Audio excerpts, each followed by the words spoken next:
The following program is an MLWRadio.com production. Ooh, yeah! Freak out and save money. Stop wrestling with debt at SaveWithBruce.com. You can lower your monthly payments, save hundreds of dollars every month. You don't even need perfect credit.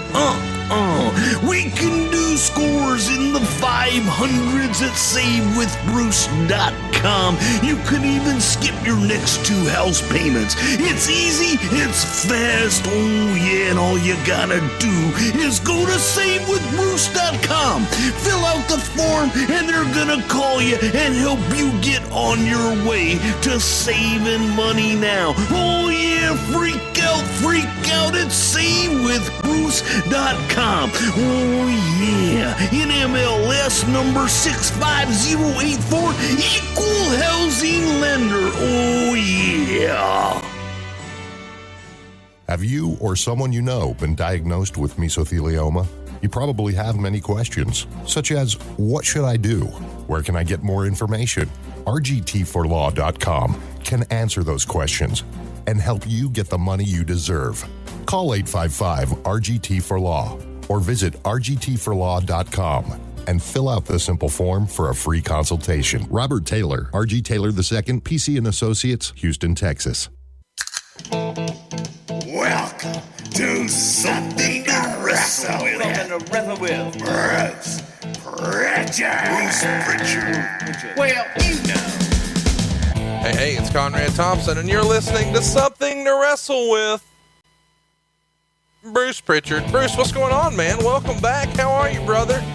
Glad to be here, man.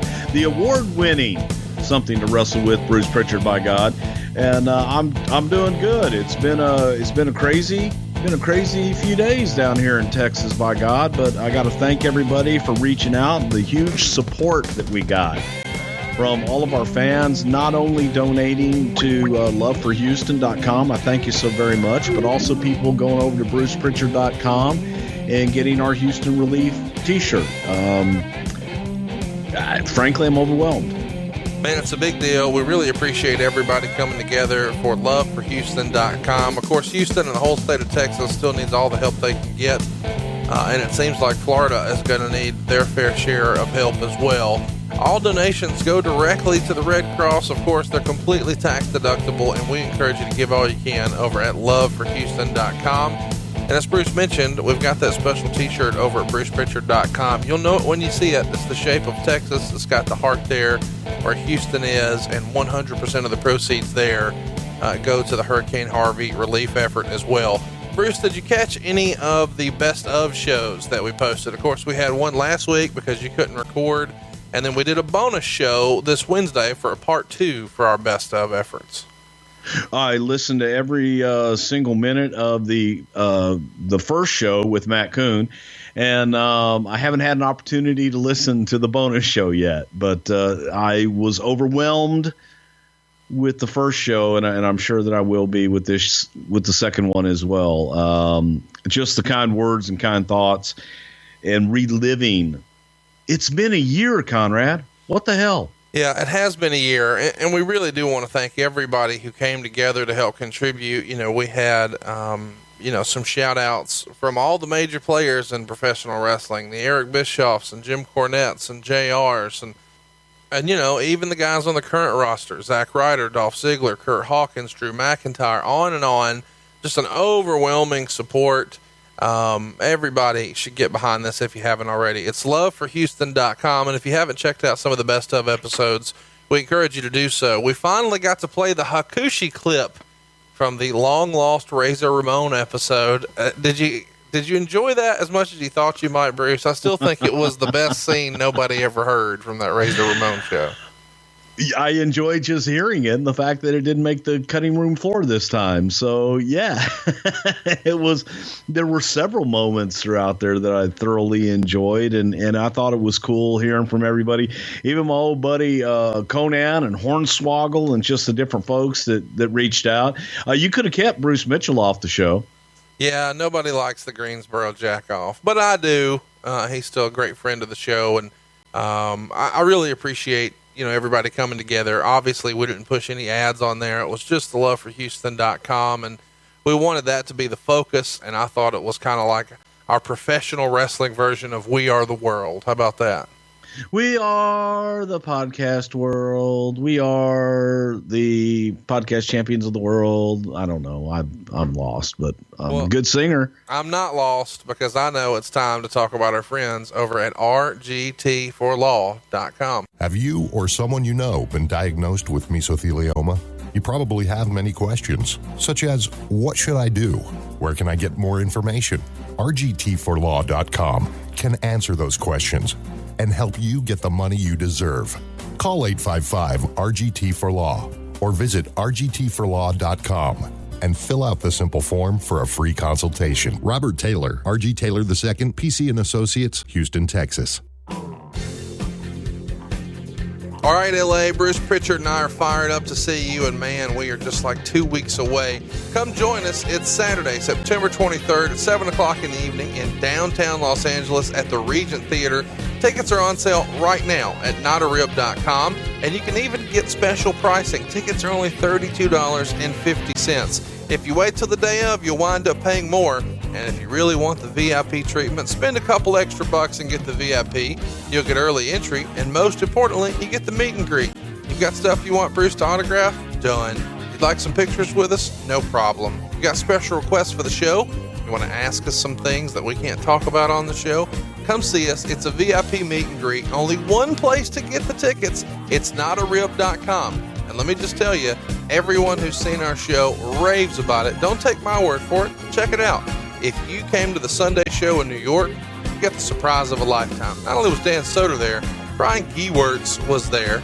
Man, what a shadowy, smoky figure from our childhood that we never thought we'd see. He was there, and you should be here. Join us in LA, Regent Theater, Saturday, September 23rd, 7 o'clock. Tickets are only $32, and that is notarib.com. All right, Bruce, it's time. It's what everybody's been looking for since day one here on the show. What happened when the Macho Man, Randy Savage, came to the World Wrestling Federation? Now, I would say we're going to start at the very beginning, but of course, Macho came in 85, and Bruce wasn't there until right after WrestleMania 3 in 1987. But let's start at the beginning. When did you first meet Randy Savage? When were you first familiar with his work? Kind of talk me through your first interactions with Randy Savage. The very first time that I met Randy was in 1987 when Randy came in to do interviews for us for the very first Houston show that was going to be with the WWF at the time. And that was the very first time that I ever got to meet Randy. I had heard an awful lot about Randy, especially through the old ICW that Randy's father used to run in Kentucky, when they were opposition to a lot of the Jerry Jarrett and Eastern Tennessee guys.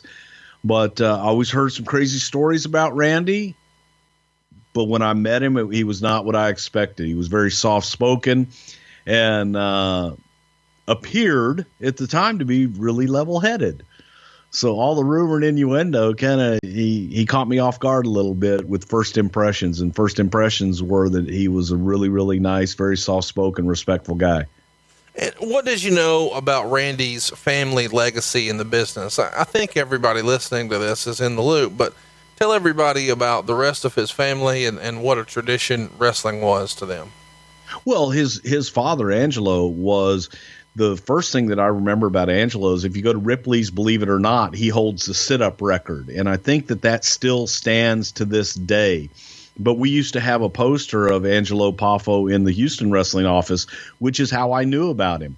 He was managed by Bronco Lubitsch in his early days and was a hell of a hand back in the day. Angelo was a big star for his time. And later on, as I said, they kind of settled in, I believe, in Kentucky somewhere, and they started this ICW. They had people like Rip Rogers and Bob Orton Jr., Bob Roop, Ronnie Garvin. One Man Gang got his first big break there. But when you look back on it, good God, they had an incredible array of talent. But they were, quote, outlaws in the wrestling business because they went against the norm. They went against the establishment of the Jarretts and the Goulises in Tennessee. Just one minor little thing there. I think you meant to say Guinness Book of World Records, and you said Ripley's Believe It or Not, but I do believe that, in fact, it was a world record, maybe through another source, but it's from 1945, back when he was in the Navy, and it's an unbelievable number. It's 6,033 sit-ups in 4 hours and 10 minutes. Just ridiculous. I know. I only got to 6,027 when I tried to break it, and I was very disappointed. Yeah, surprise, surprise. I don't think I've done 6,000 sit-ups in my life. In fact, I know I haven't. So kudos to him for knocking them out in 4 hours. Yeah, I was going to say, if I only had another couple years, I could have got there. So let's talk about, when you come into the company, of course, you're fresh off WrestleMania 3. And at the time, the talk of the business is Hulk Hogan, Andre the Giant, and this big spectacle and what it drew. But amongst the boys, this Steamboat Randy Savage match had hit, all the right nerves amongst the boys to say, hey, this is about as good of a match as you can put on. Would that be fair to say? Yeah, I think that the entire wrestling community was talking about, for so long, they had the big Hollywood lumbering big men to pick on the WWF, and all of a sudden, out of this huge spectacle that was WrestleMania 3, you have this classic match of two great workers, Randy Savage and Ricky Steamboat, to put on a wrestling clinic. And it was a fabulous match. The part that made it so great to me was the number of false finishes in the match, because the two guys were trying to win the match. And that's what these kids forget nowadays, man, as they go out and they want to do the next spot. The object is to win the match. And they made you believe that both guys were trying to win the match. If you haven't watched this match in a long time, or maybe you're a younger listener and you've never watched it, I can't recommend enough that you go watch this WrestleMania 3 match between Ricky Steamboat and Randy Savage. It's awesome. And there's lots of rumor and innuendo about this match, Bruce. I think Ricky Steamboat over the years has said that Randy had memorized the whole match and had it all written out on paper and wanted to go over it with Steamboat. And it was page after page after page of intricate notes and details. And it led to one of the best matches ever. Was that the rap on Randy that you remember, that he wanted to chronicle everything that was going to happen in a match on paper? No. So Randy was very spontaneous, and that's one of the reasons I really enjoyed working with Randy. Now, Randy could get into a groove, and if he had a good match down with somebody, he would get into that groove and do the same match over and over. But for the most part, from my experience, I always found Randy to be really spontaneous and kind of go with the flow. He liked to know what the hell he was going to do. And I heard this many years later from Steamboat, but it wasn't something that I heard when I came in and when I first met Randy. That wasn't the rap on him at all. Is it fair to say that a lot of wrestlers approach their performance to where, what the office has given them is the storyline as far as what happens outside of the ring, and maybe they have some influence over the finish and the number of minutes, but it's kind of up to the boys to make those puzzle pieces fit together to tell the story they want. And Randy, took great pride in that aspect of his work. Would you say that's a fair assessment? Absolutely. And especially in the old days, the talent did have that freedom to actually go out and create their own matches. Nowadays, I don't know that they have that same freedom anymore. Well, but the good ones did, yes. I imagine these days, and I'm just freestyling, that the talent probably goes over it with an agent in more detail now than they did before, just as far as, hey, here's what we have in mind. And the talent now probably say, or the agents these days probably say something like, what if we tried this? Maybe a little more than they did in 87. Fair to say? No, I think nowadays that the agents are almost tasked with coming up with the match for a lot of these guys. And the talent, unfortunately, relies on a lot of the producers and agents to come up with it for them. And I might be overstating a little bit, but that's my opinion. And I'm giving that based on where it came from, where an agent used to go up to a guy, hey, we want to get you over tonight. Tell me how you're going to get there. Right. It's just the attitude of the talent has changed. The business itself has changed as to what is expected from producers and talent, and the control is just kind of, it keeps getting smaller and smaller. You said something interesting there, and I hate we're getting on a sidebar here, but we've never really talked about this, so I want to explore it a bit more. You believe that the reason that it happens the way it does now, the way you laid it out, where the agent is more involved, is because the talent can't or doesn't want to do it? Or you believe, because that's kind of the way you made that sound, as opposed to Vince wanting to micromanage the process a little more himself? It's a process of Vince wanting to micromanage more. However, I do feel that because of the micromanaging, that the talent has become almost, I hate to say lazy, but some of them, if you're going to come up with something and then it gets shot down time and time again, you get gun shy. Right. Just, hey, tell me what you want. I'll go out and do it. Yeah. I don't know that lazy is the right word there. Maybe It's just, hey, I want to comply. I want to be a good soldier. So just tell me what you want and I'll do that. And that you probably get to that, as you said, after you've tried many times to say, what about this? What about this? What about this? And it's always, no, we don't want to do it that way. Right. Yeah. And I think that has become the attitude, not with everybody, sure, but I think that some people have taken that attitude. And I think there are still those talent that want to go out and they want to create and they want to make it their own. And kudos to them. And kudos to the producers that will allow a talent to go out and do that and make those mistakes and learn.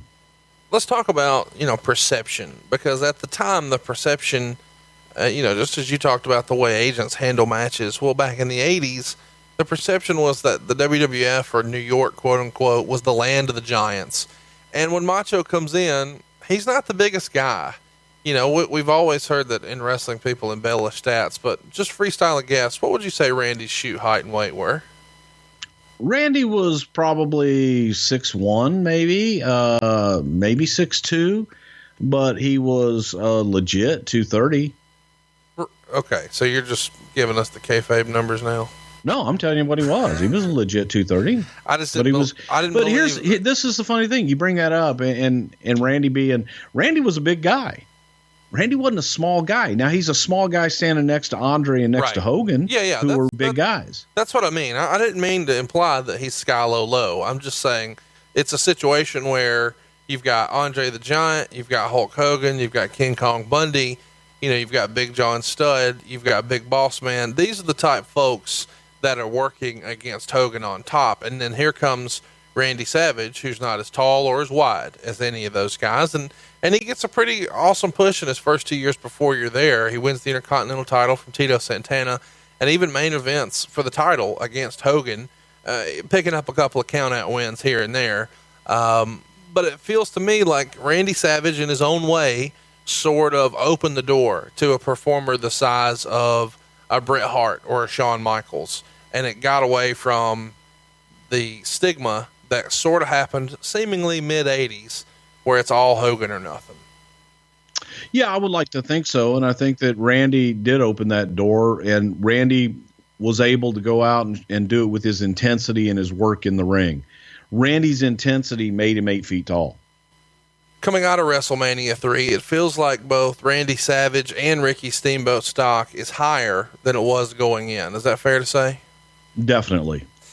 And Savage at this point is on TV every week on Superstars and Wrestling Challenge, almost exclusively over enhancement talent. The only noticeable one that you might remember would be Steve Lombardi, who we know would become the Brooklyn Brawler, and that happened in August of '87. You produced both of these shows once upon a time, Superstars and Wrestling Challenge. What was the philosophy about what made each show different? The only thing that really made each show different was the name and the commentators. Of course, you had the 3-man team on Superstars, which was Vince and Jesse and Bruno, and you had the 2-man team of Bobby Heenan and Gorilla Monsoon on Challenge. For me, I enjoy both of them for different reasons. The other difference was the interview segment, and for years it was Piper's Pit on Challenge, and then they would either do an interview segment or something else on Challenge. But then that changed and evolved as the years went on. But they were, Superstars was the A show in syndication, and if they wanted more, then we sent them Wrestling Challenge. Well, I as a kid, I liked Superstars better, and now I can't even remember why. I just remember seeing both of these, and for whatever reason, I thought Superstars was more fun. And I'm curious to see, what you as a listener enjoyed more, Superstars or Wrestling Challenge, and maybe what some of your favorite memories are.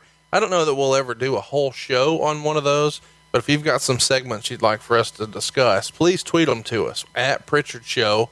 We'd love to hear all about your favorite Superstars or Wrestling Challenge memories. Let's talk about King of the Ring. A lot of folks don't remember this, but September 4th, 1987, 30 years ago, this goes down, and the Macho Man Randy Savage is a participant here.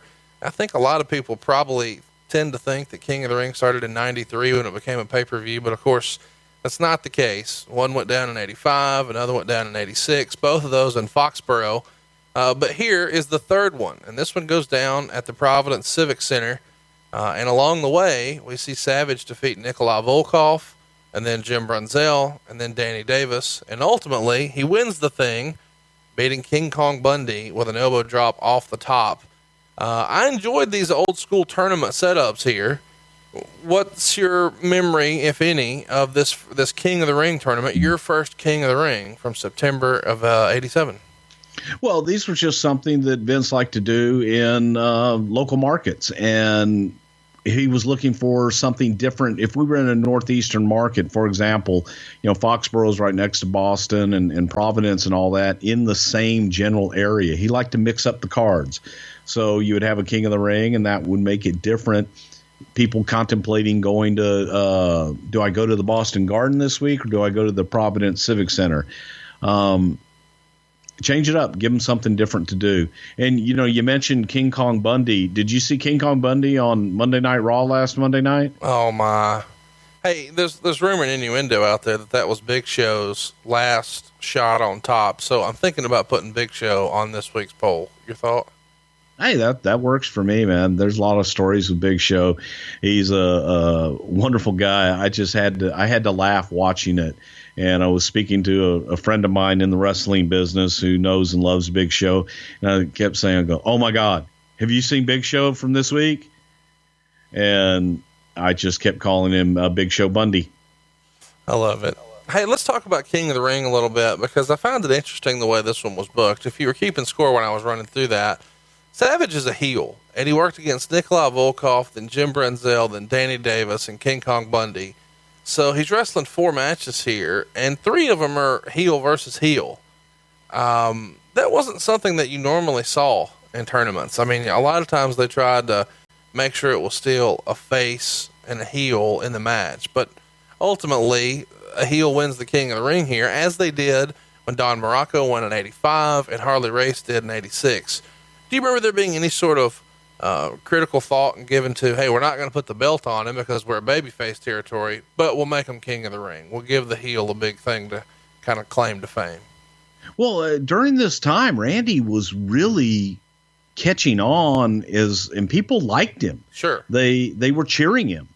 So it was probably, and I don't know for instance, but I do know during this time frame, there was a conscious effort to, well, they're cheering him. Let's see how they're going to take him as a babyface. Let's see how they're going to take him against another heel. So there was a conscious effort to give the audience what they were looking for. And if they're going to cheer him, then okay, we'll go that way. Well, they certainly did. They turned him babyface not too long after this. And before we move on from King of the Ring, I want to ask, whose idea was King of the Ring, as just this house show special, this big event special, but not making it a pay-per-view? It feels like, this concept was around for a long time before you guys actually do it on pay-per-view in 93. Why didn't it go to pay-per-view faster? Who was an advocate for that? The idea, from my recollection, and again, going back and forth, I think it was Vince's idea. Right. The Royal Rumble was something a concept that Pat came up with, but the King of the Ring was something that Vince had come up with originally with George Scott, when George Scott was booking at Titan at the time. But it basically, we really didn't have pay-per-view in abundance until later years. So pay-per-view really wasn't that much of an option at that time. You know, as obviously as we grow, and every time that it grew, we added something more. You know, it was okay, Survivor Series, then we'll do Royal Rumble, and it added, but just really wasn't an option at that time. We didn't think of it. It wasn't in the forefront. Well, as I mentioned, not long after this King of the Ring, all of a sudden we start to see Savage turn babyface, and he starts challenging the Honky Tonk Man for the Intercontinental title. And as you said, it's probably just one of those things where the fans start to cheer him. They're into his act, and he starts to get the babyface push. Do you recall it just being organic like that, or was there a real sit down, okay, we're going to make him a babyface? No, it was organic. The audience really started getting behind Randy, and they were into him, man. They loved his stuff. Plus, you've got Elizabeth out there. And with Elizabeth, how do you boo her? Right. She's beautiful. She doesn't do anything heelish. She doesn't cheat. And she's there cheering on Randy. What the hell is there to boo? And Randy looked great. He came out in colorful outfits. He played to the crowd. He won them over, and they wanted him to be their guy. Let's talk about Saturday night's main event. It's October 3rd, 1987, and here we would see Randy Savage challenge for the Intercontinental title. Of course, it's being held by the Honky Tonk Man at the time, the greatest Intercontinental champion of all time. And Savage hits the flying elbow and is about to regain his title when all of a sudden the Dastardly Hart Foundation, Bret Hart and Jim Neidhart, who were also managed by Jimmy Hart, just like Honky Tonk Man, all interfere and attack Savage. So the Hart Foundation is holding Savage up, and Honky Tonk goes to hit Savage in the head with a guitar, and all of a sudden Elizabeth comes in and tries to stop it from happening. Honky Tonk Man pushes her down and hits Savage with the guitar. So Liz runs to the back and gets Hulk Hogan. Of course, Hogan comes in, clears house, and helps Savage back up. A very iconic moment in Saturday night's main event history. October 3rd, 1987, if you'd like to check it out. It is on the network. Back then, it wasn't that common. You know, it would become a little more common, I guess, but it was a big deal, especially in prime time, for there to be a man involved with any sort of physicality with a woman on the WWF. Do you remember there being any sort of discussion as to whether or not that was okay, not just for wrestling, but for NBC? Well, I'm sure it had a lot of discussion back and forth with the folks there at NBC, because not only did they not really put their hands on women, men putting their hands on women. This was Elizabeth. Right. Elizabeth hadn't been touched. I'm sorry, I keep hitting the microphone.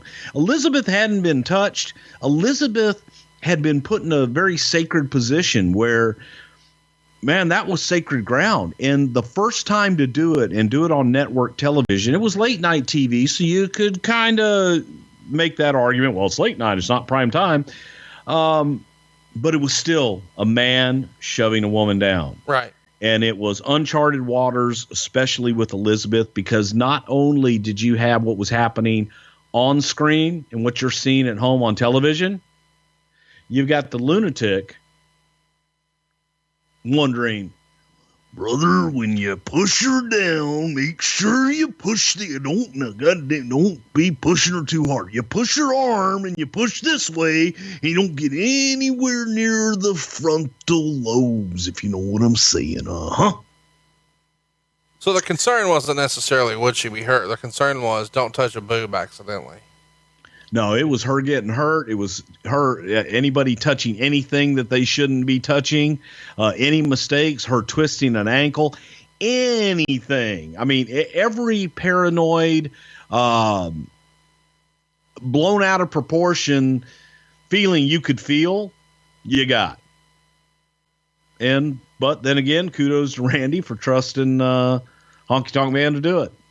So there's lots of talk, and Honky Tonk Man has detailed this, that he felt like Dick Ebersol spent a lot of time with Macho Man going over all the specifics here, but maybe not as much time with him. What was the relationship like with Dick and Macho Man? I think it was good. I think Dick saw Randy as a huge star and obviously saw the star appeal of Elizabeth as well. But there was concern. There was concern about touching a woman, there was concern about her getting hurt, and Dick was extra sensitive to that and kind of wanted to keep Randy on an even keel. You know, you're doing a big show here, and Randy gets bent out of shape and goes off kilter. It screws the show up. Do you remember any negative publicity for having Elizabeth involved like that? No, I don't. I don't remember getting any. Getting Hogan involved here is pretty calculated. Obviously, we know what we're building towards with the mega powers and such, but maybe that wasn't even the plan right then. I guess I should stop now. When did you know, hey, we're going to go with Hogan Savage, put them together, and then break them up? Did you know that at this point? It feels like that may be premature. You may not know by October of 87. At this point for the mega powers exploding, no, we really didn't. We didn't know what we had in Andre at this point even. So the idea, getting there. I was going to say the idea involving Hogan is to just make sure everybody knows if Hogan's saving Randy Savage is definitely a baby face. Cheer away. God damn, pal, you got to sprinkle a little Hulkster dust on it. There you go. And bam. Oh, yeah, he's over. What was their relationship? Obviously, we're going to talk about this in great detail, but at this point, was Hogan on a different level as far as friendship with Savage? I mean, were these guys friendly here? Because I know they've kind of had their ups and downs. What was their relationship like, to the best of your knowledge, in October of 87? To the best of my knowledge, I remember them being friendly. I don't know that they were the best friends in the whole wide world. They became that way later on. Actually, as the mega powers grew and the storyline grew, they became friends. At this time, I think that they were, two guys. Hogan was Hogan. Hogan was on another stratosphere, especially in 1987, coming off the heels of WrestleMania 3. And you're always looking for the next guy. Who's going to be that next big guy to step in? So yeah, I think they were friendly, but I don't remember them being best buds hanging out.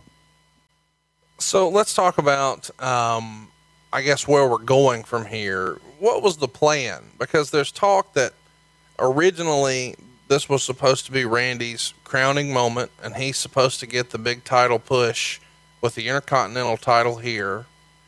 And then Honky refuses to do the job. And as a result, they make some sort of concession to Honky and then have to kind of pivot and change plans for Randy. What's real? What's rumor and innuendo with the whole I'm not laying down for Macho Man, Honky Tonk Man position? I've heard that rumor and innuendo for years, and it very well may be true. I wasn't involved in it, so I can't tell you specifically yay or nay. I can tell you that getting into November and December of 1987, that we knew we were going with Randy at WrestleMania 4. Vince knew where he wanted to go because Hogan was going away to do the movie, and he had made that decision. Now, whether that was predicated on Honky Tonk Man refusing to do a job or not, only Honky and Vince are going to know the answer to that. But from the creative standpoint that I was involved in, it was from like November, December, when Vince was laying all of that out. The first time that I heard it was going to be Randy Savage in the tournament at WrestleMania 4. What did you think the WrestleMania 4 main event was going to be before all this happens? There was, it depends on how you look at it. Again, man, it's in Vince's eyes, it was Hogan Andre 3. Right. Okay, that was the main event. That was the feature attraction in the tournament, those two facing each other and eliminating each other in the first round. And then everybody to question, oh shit, they're both out. What the hell do you do from here? So Vince knew that he wanted to crown a new champion, and I think that he just felt it's a babyface territory. We're going to go with the babyface champion. There was talk about DiBiase getting the title for a while. Teddy was red hot with the $1 Million Man gimmick. It's babyface territory. Gotta have a babyface champion. So let's talk about what we're doing coming onto this match. We've got Macho Man working on the MSG network against Killer Khan. And then he's doing lots of, syndicated stuff with Wrestling Challenge and Superstars with enhancement talent. And we're on our way to the first ever Survivor Series. We've talked about it before, and I'm sure we'll hit it in November when it's the 30-year anniversary of this. But let's briefly mention here that Savage is captaining a team here with recent rival Ricky Steamboat, Jake the Snake Roberts, Jim Duggan, and Brutus the fucking Barber Beefcake. And they're going to take on the Honky Tonk Man, King, Harley Race, Ron Bass, Hercules Hernandez, and Danny Davis. Is this the most lopsided Survivor Series match in history? Yeah, but I think most people felt that the babyfaces had a chance.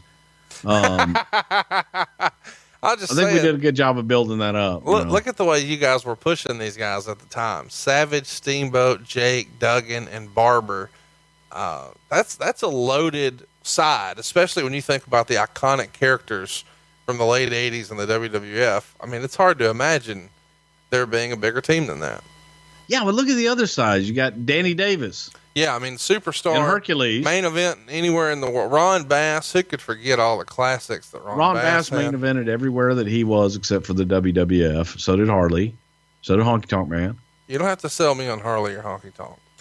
So in the match, Savage pins Hercules, and Honky Tonk Man walks out after he was the last man remaining on his team. So the sole survivors are Randy Savage, Ricky Steamboat, and Jake Roberts. I'm sure we'll talk about this, on that specific episode. But any memories of this match or any of its participants you'd like to sidebar for now? Yeah, my memories of this match were my argument with Vince about Hogan must pose and wanting to leave the pay-per-view with heat. And this match, in many ways, was Vince's way of saying, they're getting a babyface finish here. Look at all the heroes looking good. And then Hogan gets beat, which he got counted out and then came back and smashes Andre in the head with a belt and pose. Hogan must pose. But this was part of his argument that the babyface team is winning, pal. God damn, it doesn't get much higher than that. So coming out of here, we've got another Saturday night main event, and this is November 28th. And here we would see Randy Savage pin Bret Hart. And it's pretty crazy to me that this is one of their only high-profile matches together, especially considering what Bret would go on to become. This is a great match, of course. If you haven't seen it, it's November 28th, 1987, Saturday night's main event. Any memories of that, and how did it come to be where you had a tag team wrestler taking on one of the top guys in Randy Savage? Yeah, it came to be because the Hart Foundation, they had been involved with the angle with Randy back in November, October, whenever the hell that was, holding Randy up so Honky can hit him with the guitar. So it was a way for Randy to get back to one of them without getting to Honky Tonk Man. Bret, obviously being the workhorse and the worker of that tag team, got the nod. And people felt that it was a great match. I actually do remember this match, and it was a pretty damn good match. It was two workhorses that loved to work. They wrestle again on May 7th in 1994, and this is for the world title in Yokohama, Japan. And this is when Bret was the champion. The match goes about 16 minutes, and ultimately Bret gets the win with the sharpshooter. Why do you think these guys never had like a marquee match on a pay-per-view? It feels like this could have done business. It probably could have, but I just think it was timing as far as Bret coming up as a singles star and an attraction, and Randy kind of wanting to wind his career down, that the two weren't at the right place at the right time. Coming out of that Saturday night's main event, Randy was working again, all the syndicated tapings, of course, Superstars and Challenge, getting wins over Steve Lombardi, Barry Horowitz, those type guys. And he won one against Iron Mike Sharp. And I bring this up because there's lots of rumor out there that Iron Mike Sharp was a notorious germaphobe and would take multiple showers per night. Any good stories or ribs about Iron Mike Sharp? Iron Mike Sharp was the ultimate germaphobe. Anybody that you know that's a germaphobe now, Iron Mike Sharp had him beat and was way ahead of them as far as that goes. Mike used to carry every building that he would go into, he would steal the toilet paper. And Mike would go around with these humongous duffel bags that were on wheels long before luggage on wheels was a thing. And he used to have it stuffed with rolls and rolls and rolls of toilet paper. And he would use, I don't know how much toilet paper to wipe his ass, to blow his nose, to clean his nose. It was just insane. But he also would work out like crazy. So Mike would work out prior to his match, and then Mike would work out after his match. And he sometimes would go out and have one match, maybe last 5 minutes, but he would work out for an hour and a half before the match and an hour and a half after the match. Then he would go into the shower, and he would take the longest showers in the world. And when I say a long shower, sometimes his showers could last 30, 45 minutes in the shower, scrubbing everything, rinsing, scrubbing again, rinsing, and scrubbing. And it was insane. So one night, I want to say that they were in Louisville, Kentucky, or Evansville, Indiana, somewhere in that area. And Mike had been kind of down in the bowels of the building in a little different part of the locker room. And he had been doing his workout and everything. And Mike went in to take one of his marathon showers. Well, they shut the building down around him. They locked the building up, and here's Mike Sharp, clean as a whistle, coming out with his bag, trying to get out of the building. He was locked in the building. That's so great. And they had to call to get somebody down there to let him out of the building, but he was clean. I love that. All right, coming out of here, we've got the March 12th, 1988 Saturday Night Main Event. We would see Ted DiBiase get a win over Randy Savage by countout. Then more syndicated stuff, and we're finally at WrestleMania 4. This one goes down March 27th, 1988, the Trump Plaza in Atlantic City, New Jersey. We've talked about this tournament a lot in a couple of old episodes. The Mega Powers explode, and then, of course, we covered it from Ted DiBiase's perspective in our Ted DiBiase episode, available now in our archives. We call it $1 Million Man. Here's a sidebar for you, Bruce. I had somebody a few weeks ago saying, and they were like tweeting me in all caps, when the fuck are you going to talk about Ted DiBiase? This is bullshit. You've been doing this a whole year and you haven't talked about Ted DiBiase. And I said, we did. And he says, well, I've scrolled through and I don't see the shit anywhere. And I said, my bad. We called it the $1 Million Man. he deleted his account. That's a real story. It's gone. The guy's no longer on Twitter. Savage, of course, is going to win this tournament and become the world champion. And in round one, he defeats Butch Reed, and then he goes on to Greg Valentine and the One Man Gang, and then ultimately Ted DiBiase. But let's kind of hit the rewind button for a minute. Going into this, now that we're past the October Honky Tonk Man situation at Saturday night's main event, we're into 1988. When did you know Savage is the guy? That's the direction we're heading. I knew that probably in November, December of 87. And so at that point, you start to, because in my head, you've got to start working on cards coming out of there, promotional pieces, promo shots, all that type of stuff. Is that right? Correctamundo. Is there any sort of pushback from Hogan? At this point, Hogan has been the top guy for like 3 years. And nobody has really done shit without Hogan on top. And now he's not positioned that way. Is there a conversation at that point to, I wouldn't say pacify, to just share the idea and the concept and the logic behind Hogan not being on top here? Well, Hogan was going away for the movie, and Hogan knew it. Hogan knew that he wasn't going to be able to be there, so we had to have a champion. We had to have somebody to go out and make house shows, and we knew that we were going to be without Hulk for at least 3 months. So the decision was made, hey, we've got to change. I don't remember any pushback from Hulk at all, and I know that once the decision was made to go with Randy, that Hogan was on board, and sometimes that shit was a piece of cake, just the way it was laid out. And when you go back and we talked about that in particular so much in detail, which, we won't go back and revisit all of it, but with the Mega Powers Explode, the amount of detail that had gone into the nuances of that story, that you figure that from SummerSlam all the way to WrestleMania, that was incredible. I mean, I don't think they could do that kind of detail today and tell the story that we did back then. Yeah. We were able to tell stories a lot slower and allow time to build up. But, you know, from what I remember, man, Hogan was cool with Savage and knew he was going away. We had to have somebody. So you don't remember Hogan ever trying to campaign and say he could do both? He could make the movie and make the TV tapings and try to do both? No, he didn't want to.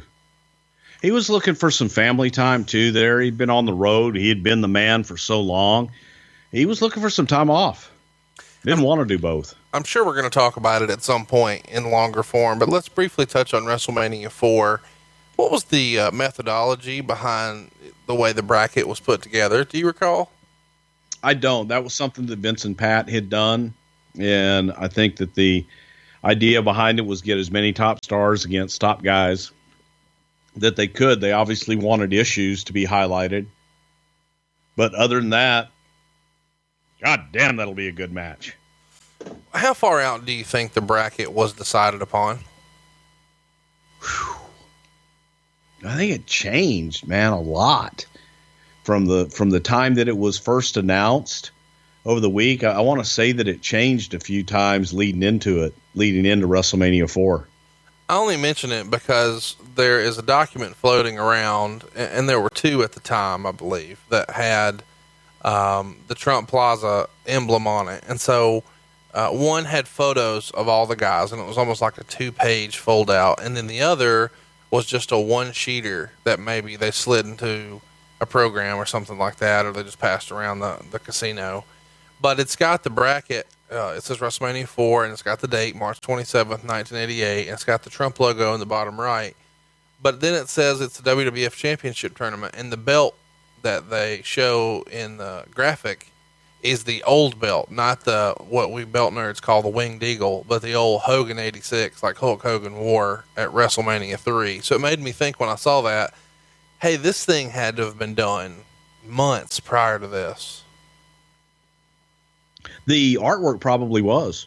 I just mean I'm just saying that the artwork for that probably was laid out by the art department well ahead of time, and just the pictures of the guys put in. But also at the same time, it could have been done recently, and somebody in the art department just didn't know about a new belt, or a different belt. Well, you know, at that time, it feels like there were a lot of things that were kind of left hand doesn't know what the right hand's doing, just because the business was growing so fast that it was hard to keep up with all of it. Sure, a lot. Anything you want to mention to us about Randy Savage's performance that night? Again, let's recap. You know, he's working against Butch Reed, Greg the Hammer Valentine, One Man Gang, and Ted DiBiase. Anything you want to mention about any of those guys in particular? Well, no, I think that the most spectacular thing about that night was Randy had a different outfit for every single match. Different trunks, different boots, different knee pads, different robe. Now, let me ask this before you keep going. Is that something he does on his own, or do you remember Vince going to him and saying it would be a good idea to kind of set himself apart or something like that? No, that was long before the micromanaging to that level. This was all Randy. This was Randy getting new outfits made. It was WrestleMania. It was going to be special. Elizabeth had different dresses on for all of them. It was a wardrobe change for every match. And it was kind of reminiscent of, you know, when the big diva musicians, you know, have multiple wardrobe changes, like a Madonna or a Cher or a J-Lo. You know, kind of for each big song that they have a different outfit. And this is sort of Randy's, I mean, at this point, it's got to be the crowning moment of his entire career. You're at the biggest show of the year with the biggest company, and you're going to be in a tournament in a featured, you know, 4 featured matches, and you're coming away with the belt. Fair to say this is the biggest moment in Randy's career? Sure, especially at that time, without a doubt. And Randy was proud of the way that he looked. Randy always wanted to be remembered. Randy always wanted to have the most outlandish outfit so that people could go, you know, oh my God, did you see what the hell Randy wore out there? And he wanted to be remembered, and he wanted to be remembered for being different. He didn't want to wear the same shit every week. Well, he probably enjoyed most, and a lot of people experience this when they're in a job where they travel a lot. You want to sleep in your own bed. You want to, wake up next to your loved one. Hypothetically speaking, what would Dusty Rhodes tell us about getting a good night's sleep, sleeping in your own bed? Baby, sometimes after being on the road for an extended period of time with the Macho Man, it could get a little tiring. All I want to do is get home and slip into my bed, into my sheets. But baby, you gotta ask yourself, are your sheets taking care of you the way they should be? Listen, I know I got a little inside scoop, if you will. It's called brooklinen.com. Because they some super high quality sheets, and they got bedding at a price that ain't gonna keep you up at night all night, baby, if you know what I'm talking about. Because these sheets are so fine, they're so simple, they're so beautiful, but they ain't got that big luxury price like all them other brands out there, baby. No, this is the fastest growing bedding company in the entire world, because people love these products. That they got over 12,000 5-star reviews, almost like Dreams matches, if you know what I'm talking about, baby. They got colors and they got patterns that complement any decor. You ain't just stuck with what somebody else wants. You get what you want, baby. It's luxury bedding and it is underpriced, believe me so. I love my Brooklinen sheets, dog. And you gotta try them and you gonna love them too. So right now, here's the deal. You're gonna get $20 off and free shipping when you use the promo code WWE at brooklinen.com, baby. In fact, you know what? Brooklinen is so confident that you're going to love your new sheets that they offer a risk-free 60-night satisfaction guarantee and a lifetime warranty on all of their sheets and comforters. So there ain't no reason at all not to give these a try. You just go on over to brooklinen.com. That's BROOKLINEN.com, and you use the promo code WWE. Save you some money. Get some free shipping. Brooklinen. These are the best sheets ever, baby. Trust me, daddy. All right, Bruce, so let's talk a little bit about some of the things that really made the Macho Man iconic. At least to me, when I was a kid, man, that elbow drop, that was the deal. I think most people my age listening took the couch cushions off of the couch and piled up all the pillows, and they'd wrestle in the living room with their friends, and somebody was jumping off the couch and they were pretending to be the Macho Man with that elbow drop. But over the years, of course, I didn't pay much attention to this until, I guess, when I started subscribing to the newsletters. I started to read that Macho Man would crack a rib or two with these elbow drops. Was that the case even back during the WWF days? Savage made that elbow unique. No different than everything that he did in the ring, and his entrances was unique. Snuka had the way of doing the splash that was different than the way everybody else did it. And Randy hurled his body out there. So if somebody wasn't positioned right, sometimes Randy would take out not only a rib of himself, but he could take out a rib of his opponent with the velocity that he came down with that elbow. So it was just a different way of doing it. A lot of guys did it, I don't want to say safer, because Randy was safe. Right. But there were times, man, he just came off with everything that he had, and Randy threw that friggin' flying elbow. And by the way, I never took the cushions off the couch. Well, you're not my age, too. You're old enough to be my dad. Hey, so no, I did it on the bed. I did it upstairs on my parents' big bed. But everybody was doing it. I mean, when you're a kid, you can't help it. So chat me up. Was there anybody in particular who dreaded taking this elbow for Macho Man? No, not that I can remember, because for the most part he was safe. But at the same time, it was like, man, Snuka's, like I said, Snuka's splash. Right. I think there were people that kind of dreaded it. And Randy, if you sat up right at the right time and the right way to absorb it, you were going to be good. There was always that what if one time. Well, since there wasn't anybody who really dreaded it, who were some of Randy's favorite opponents that he liked to work against? Was there, obviously he made the most money working with Hogan, but as far as just in the ring, Do you remember him saying to you, particularly one way or another, who he really enjoyed?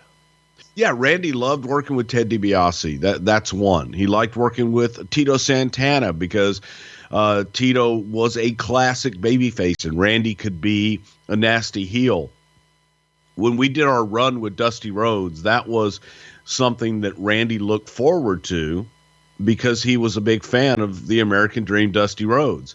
So we had fun working with Dusty, and I think that there were guys that he dreaded. He did not like working with Andre the Giant. I don't think that Randy enjoyed his time working with Bad News Brown because their styles kind of clashed. But of his favorites of the times that I worked with him had to be Ted DiBiase was probably number one as far as who he worked with and having great matches. He enjoyed Steamboat. He enjoyed Tito Santana and guys like that. You know, one of the things that I think most people most identify with the Macho Man, besides his voice, is some of his more iconic mannerisms. There were distinct movements that were very Macho Man. You know, when you put your hand on your trunks and kind of bend your knee and tiptoe around in a circle with one arm in the air and one finger pointed straight up. There's so many things, when he would do freak out and the little finger mannerisms, so many things that made Macho Man's character stand out besides the colorful outfits and such. Do you remember there being, obviously he's doing that to put on a performance and make himself stand out, but did you ever hear him describe that to younger talent as to what all went into the character and why those little things were so important?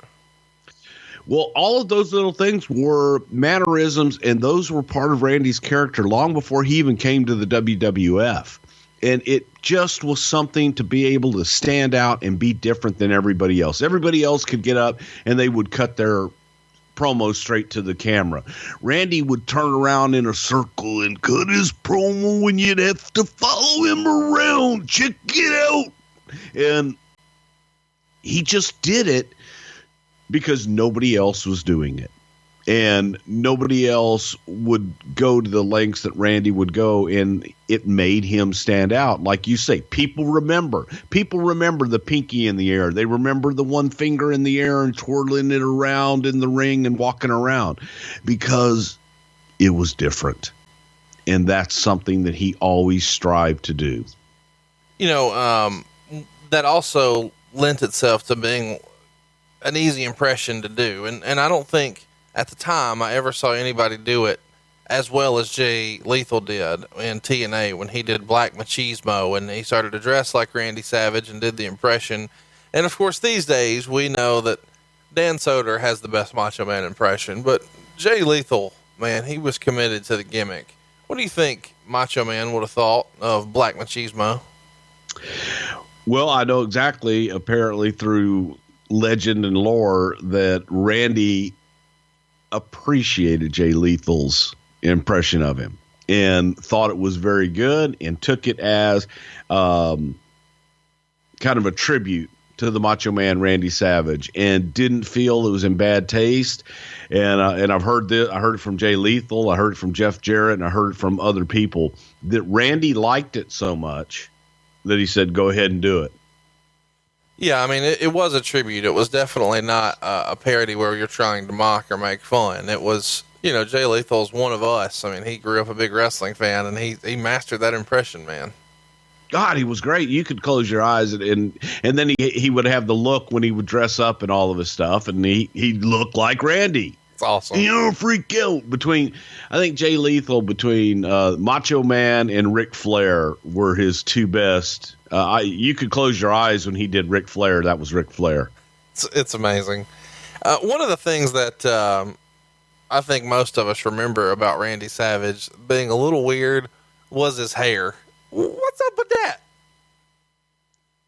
What are you talking about, brother? My hair looks nice. It's nice and fluffy. Gotta get it out there, Yeah. Don't fuck with the hair, brother. Don't pull the hair. It feels like he and Gene Simmons were in a race to have the worst hair in show business. I don't know what's going on with it. I imagine that he started to wear the bandana to cover a bald spot, and then he transitioned to a cowboy hat at some point. But the hair, how would you describe Randy Savage's hair?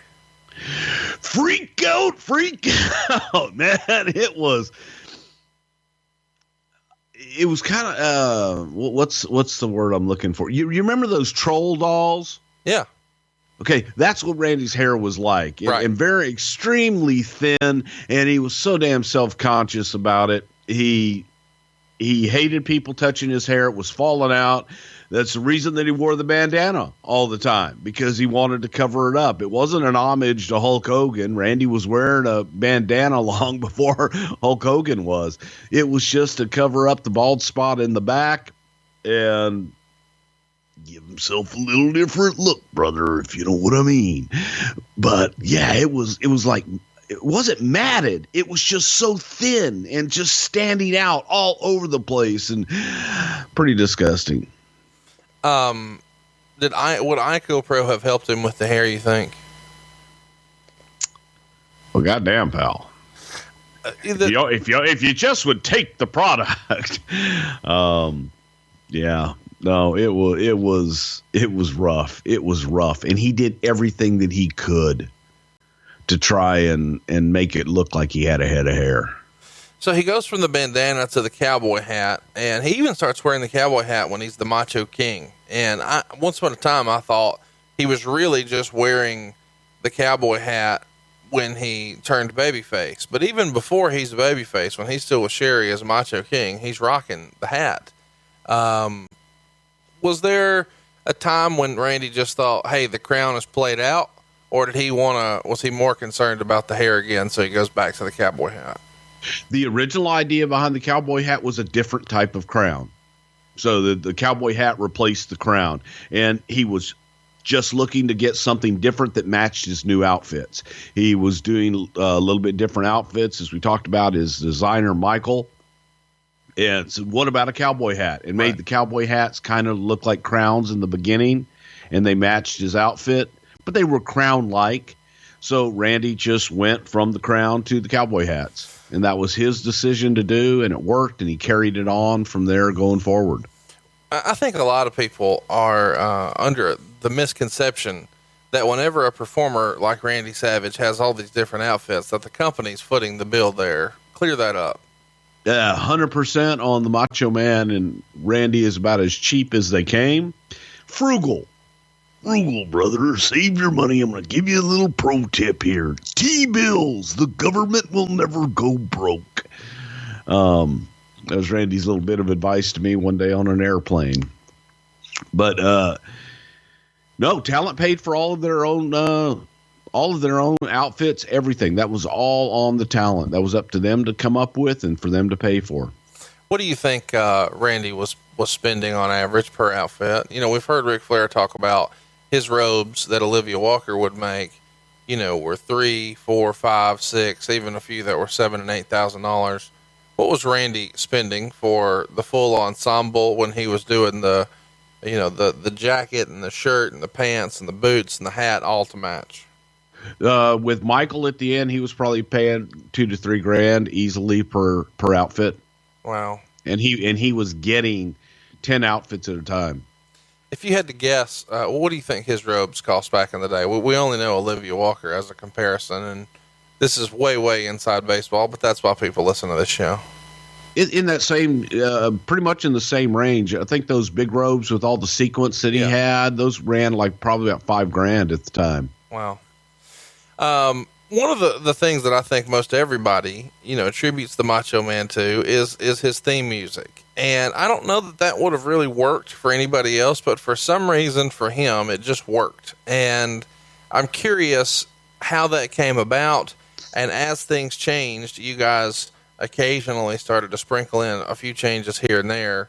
What was it about that music for Randy that made sense? Everybody knew it. It was instantly recognizable. No different than Ric Flair and Space Odyssey. It was a classic piece of music to go with the classic talent. And you hear those first few beats and you knew the Macho Man was coming out. So Vince loved it. It was obviously chosen long before I got there, but his idea behind it was familiarity and familiarity from the public domain of the world. Everybody knew that piece of music, and just felt everybody would know the Macho Man from that music. Was there ever any consideration to getting, a more, because in the early 90s, people's music is really changing, and his music did change a little bit, but it wasn't a huge departure. Was there ever a concern or a thought that, hey man, maybe we need to just go a different direction here to kind of update the Macho Man? We did with there was a song that Randy did on the Slam Jam album or somewhere. I think it was Slam Jam, but one of those albums. And we tried to incorporate that song, and the song kind of was like, Macho Man says, dig it, dig it.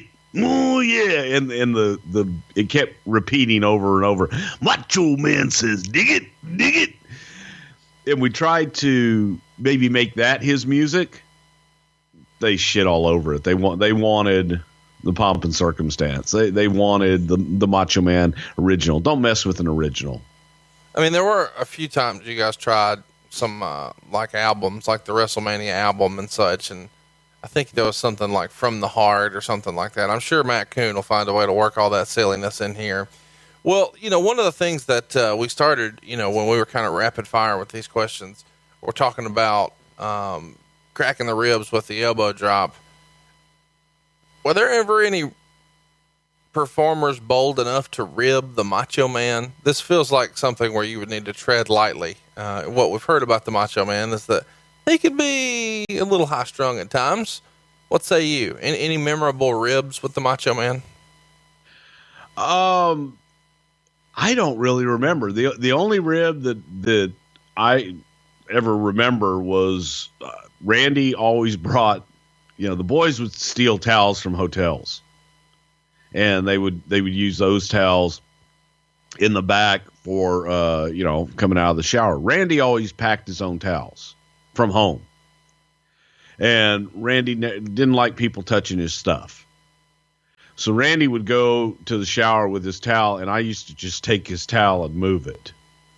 And he would just go batshit because, you're touching my stuff. Who moved my towel? That's my towel from home.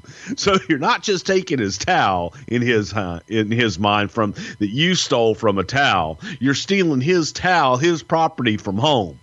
So I used to just like, he would lay everything out just like in perfect precision. He put his towel, I got my shampoo, I got my soap, and I got my washcloth, and I'm going to put it all out here, and I'm going to go watch the Macho back, shampoo my macho hair. And I would just move it. Where the fuck is my shit? That was the only, and I did it because I enjoyed watching him flip out. But he knew it was me, and he would, get me back at times. But that was the funniest one because it was personal to him. You touched his shit. Hey, I'm sure we're going to talk about Elizabeth a lot on this show, but when that whole divorce situation goes down, was the Macho Man popular with the ladies? Was he making the most of his fame when he was single? I don't really know. I think he was. He would get out there and he would have fun, and Randy could be a charmer if he wanted to be. Well, here's my question, I guess. Macho Man is, Randy Savage is dressing like the Macho Man a lot, even in real life. Right. Okay. So I specifically tried not to tell this story, but I'll go ahead and tell the story. I was with Randy Savage when I met my wife. So imagine this. There's a softball game going on. And she tells this story to this day. There's a company softball game going on and with the girls. And it was the girls softball team from the WWF. And Randy and I parked on the wrong side of the field, so we had to come basically through the field to get over to the stands. And as legend has it, we were both wearing extremely loud Zubaz pants, very colorful, and tank tops. okay, from World Gym or whatever. And both of us, I was real tan at the time. Randy was real tan at the time. And we walk right through the middle of the game and right through the middle of the field to get to the thing, and everything just stopped. And here's Macho Man Randy Savage and Brother Love just kind of walking through the field and made an impression on my wife, by God. But yeah, that's how Randy and I used to go out a lot, and he didn't care. But Yeah, and what's wrong with spandex and cowboy boots, bitch?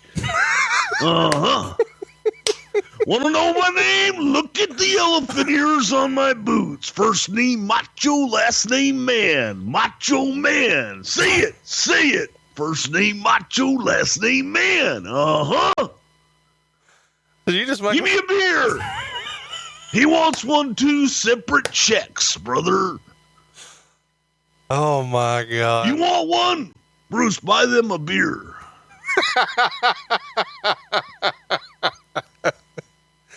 Oh my God. That's the best. That one is from the Macho Man. Forget my name, look at my boots. Yeah. what's wrong with that? That's how we dressed. Let's talk about the way the money worked at the time. I know you don't want to talk about specifics, and I get that, but would have Randy Savage in 1988 have had an opportunity as the top guy to earn anywhere near what Hogan was able to? Because Hogan at that point was such a made guy that it feels like he had, you know, the ability to earn a much greater amount than anybody else in the business. Is Randy even in the ballpark in 88, or has Hogan, his star just risen so far at that time it just wasn't possible? Yes, Randy is in the ballpark, but I have a caveat to that. Okay. Randy was in the ballpark because of Liz. So the package was in the ballpark. Did they make as much as Hulk? Were they in that? No. But they were in the ballpark, definitely, with Hogan at that time. The package of Randy and Liz, yes. Was there any sort of thought given with the way that money was split? Obviously, it's going to the same household, but is there any sort of strategy that Vince has to be careful of politically just to make sure that we're not giving too much to one and not enough to the other? Because it feels like if you're not careful, you open yourself up to some hurt feelings one way or another. No, but he knew that Elizabeth was a vital part of that package. And I dare say that Elizabeth, well, I don't dare say, I will say I know say that Elizabeth probably was taken care of better than anyone else in that type of a position. What I mean by that is someone in a managerial role, Liz was definitely taken care of better. Are you suggesting that Liz was even making more than Bobby Heenan in 88? Maybe not Bobby Heenan, but everybody Mr. else. Fuji. Yeah, and probably everybody else, yeah. Well, I don't think anybody would argue that Fuji should earn more than Liz. Well, but again, Fuji at least got involved in matches. Fuji could do more, and Liz came out, didn't cut promos. But you're not paying Liz for that. You're paying. I understand that. That's why she made more. Yeah, you're paying Liz to keep Randy happy. So let's talk about what's next. You know, we've kind of sidebarred here enough. Oh, I guess I should mention anything you want to mention. Well, hang on, wait. You said something there. I just want to make it very clear too, though. It wasn't just to make Randy happy. At first, it may have been. Liz was a vital part of that package. No, I'm not diminishing her contribution. I'm just saying, if Macho Man found out Mr. Fuji was making more than Liz, he'd fucking flip out. I feel safe in saying that. I don't know, but again, he was happy what Liz was making, I'm sure. Well, we'll never know because she never did. Let's talk about WrestleMania 4 briefly before we move on here. Anything you want to mention about those matches? Butch Reed, One Man Gang, Greg Valentine?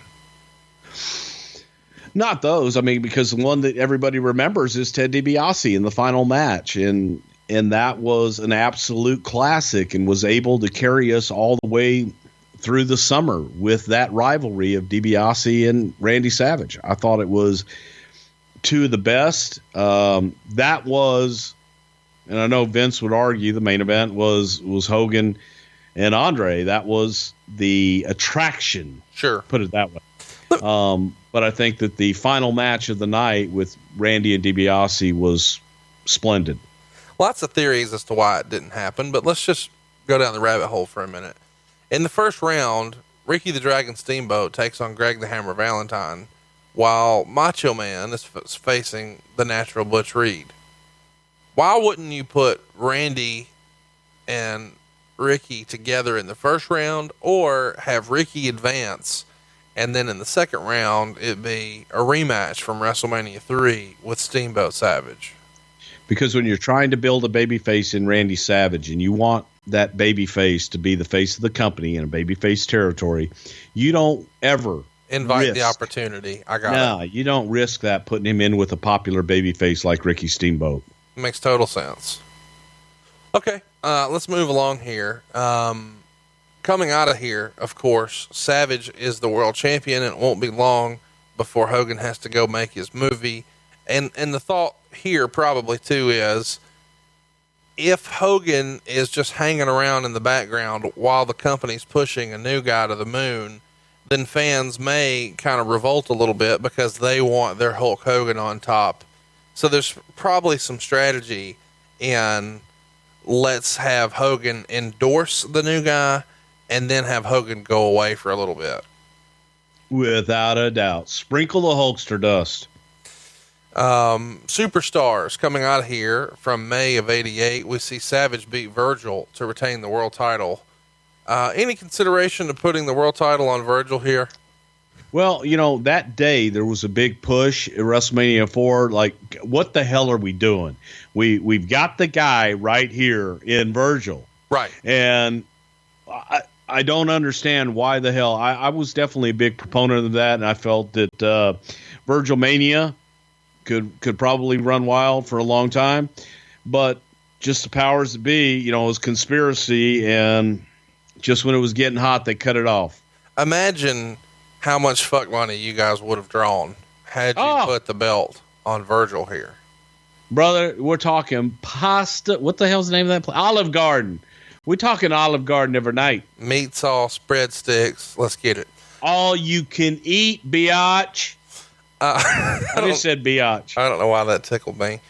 So I don't know, but if you heard some of the music that my son's been playing out here, it's oh God. It's like I'm over. It's kind of like I'm at your house, yes. So May and June, MSG Network is running pretty high-profile matches. Randy Savage and Ted DiBiase. In May, they do a deal where Savage wins by DQ and retains the belt. So they come back the next month, and this time they're in a steel cage. We haven't really talked about it a great deal, but what was the relationship like with the WWE and the Madison Square Garden Network and the way you guys put matches together?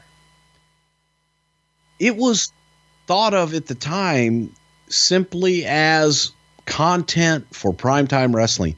Well, really, it was a deal that was done because the Garden, the Spectrum, the Boston Garden, they had in-house production, right. And they were part of the Spectrum Network. They were part of Northeast Sports Network, and of course MSG had its own network for the basketball and the hockey. So it was just to be on there. So the way that we looked at it for the main event matches was, okay, people that can't get to the Garden, they're going to see it on MSG Network. They pay a premium for it. Same thing in Boston and Philadelphia. It was no big deal. It didn't really start branching out to other cable networks until, well, I guess 87, that people in California, for instance, could see the MSG network. When it first started and the deal was first made, that was just a local cable channel. It was never meant to go beyond that. And we would just reuse some of the preliminary matches and book some matches for content on Primetime and All Americans. So we'd have different content. So let's talk about what we're doing coming out of here, because we've got a big show that will be taped. A lot of people, myself included, saw the old Coliseum Video WrestleFest releases, and they do one July 31st, 1988. And this time they do a clean finish with Savage pinning DiBiase. But then we go to another Superstars taping, and this is what I'm excited to ask you about, because Savage defended his world title against Conquistador Uno. And the Conquistadors, of course, at the time are a tag team in the WWF. You know, who was the better worker of the Conquistadors? Oh, Uno definitely. Dos was a little sloppy, and sometimes could be a little lazy. And Dos always had this problem. You would talk to him and you say, "Okay, listen, man, we want you to work with Randy tonight," and he'd say, "No, yob." I like it. No, yob. So now we're here. So that's why Uno was much easier to deal with. SummerSlam 88. It's going down August 28th, 1988 in Madison Square Garden. It's the very first SummerSlam. I'm sure we'll cover it at long format at some point, but we've got the mega powers of Randy Savage and Hulk Hogan, and they're taking on the mega bucks of Andre the Giant and Ted DiBiase, and Jesse Ventura is the special guest referee. And we broke this match down in great detail on our Ted DiBiase show, and a couple of weeks ago, of course, we hit it in New York at our live show. Chat me up. We've got the two babyface superheroes who don't lose on TV, and now they need a little bit of an edge. I'd like to hear maybe what it sounded like, because they teased this for a long time, the itsy bitsy teeny weeny yellow polka dot bikini, and there's been lots of mentions of this leading into this, and the promos building for the pay-per-view. But now we're here, and in order for the superheroes to get the win, Elizabeth has a reveal, and what she reveals is not an itsy bitsy teeny weeny yellow polka dot bikini. So I feel like, and I'm just freestyling, there's probably some negotiation in the back between Vince McMahon and the Macho Man. What might that sound like? The itsy witsy bitsy teeny bikini. Not happening. No way. Not happening. Not tonight. Not tomorrow night. Not next week. Not next month. Not happening. Dig it. Well, goddamn, pal. We got to do something. We're not doing that. How about if we just, take her top off, and it's a one piece? Nope, not happening. Ain't gonna happen. Not on my watch. Not nope.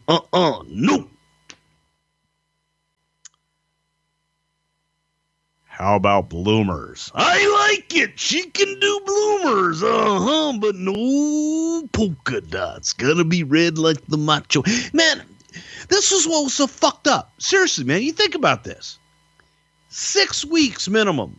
Right. Itsy bitsy teeny weeny yellow polka dot surprise. That's right, brother. We've got the secret. 6 weeks. We got a secret weapon. She was wearing red bloomers. Yeah. What happened? She didn't do a bikini. The top was all covered. I don't know, man. The best-selling poster we had was Liz in a bikini. Right. Think about that. Everybody's already seen it, and you're selling it, and you're making money off of it. Not going on pay-per-view. She's not getting naked in a ring. Randy didn't want it. It's just that simple. That simple. All the negotiations in the world, not tonight. So there really were negotiations going on. I think that by Vince getting them to cut the promos, the itsy bitsy teeny weeny yellow polka dot bikini, right? That you've promised them, pal. We've got to give it to them. Nope. I just think he got cold feet when he got to it, man. And there weren't even any polka dots. Right. I mean, which wouldn't have been a big deal. That's another one of those Hogan must pose. They'll love it because it's Liz. I'd love it if she was in a bikini. He just put his foot down. Wasn't going to happen. Not on my watch. Not tonight, brother. Were you a party to any of these negotiations, or do you just hear about them after the fact? No, I heard about them after the fact, but frankly, and I heard about it long after the fact. I didn't know that there was pushback until I saw it.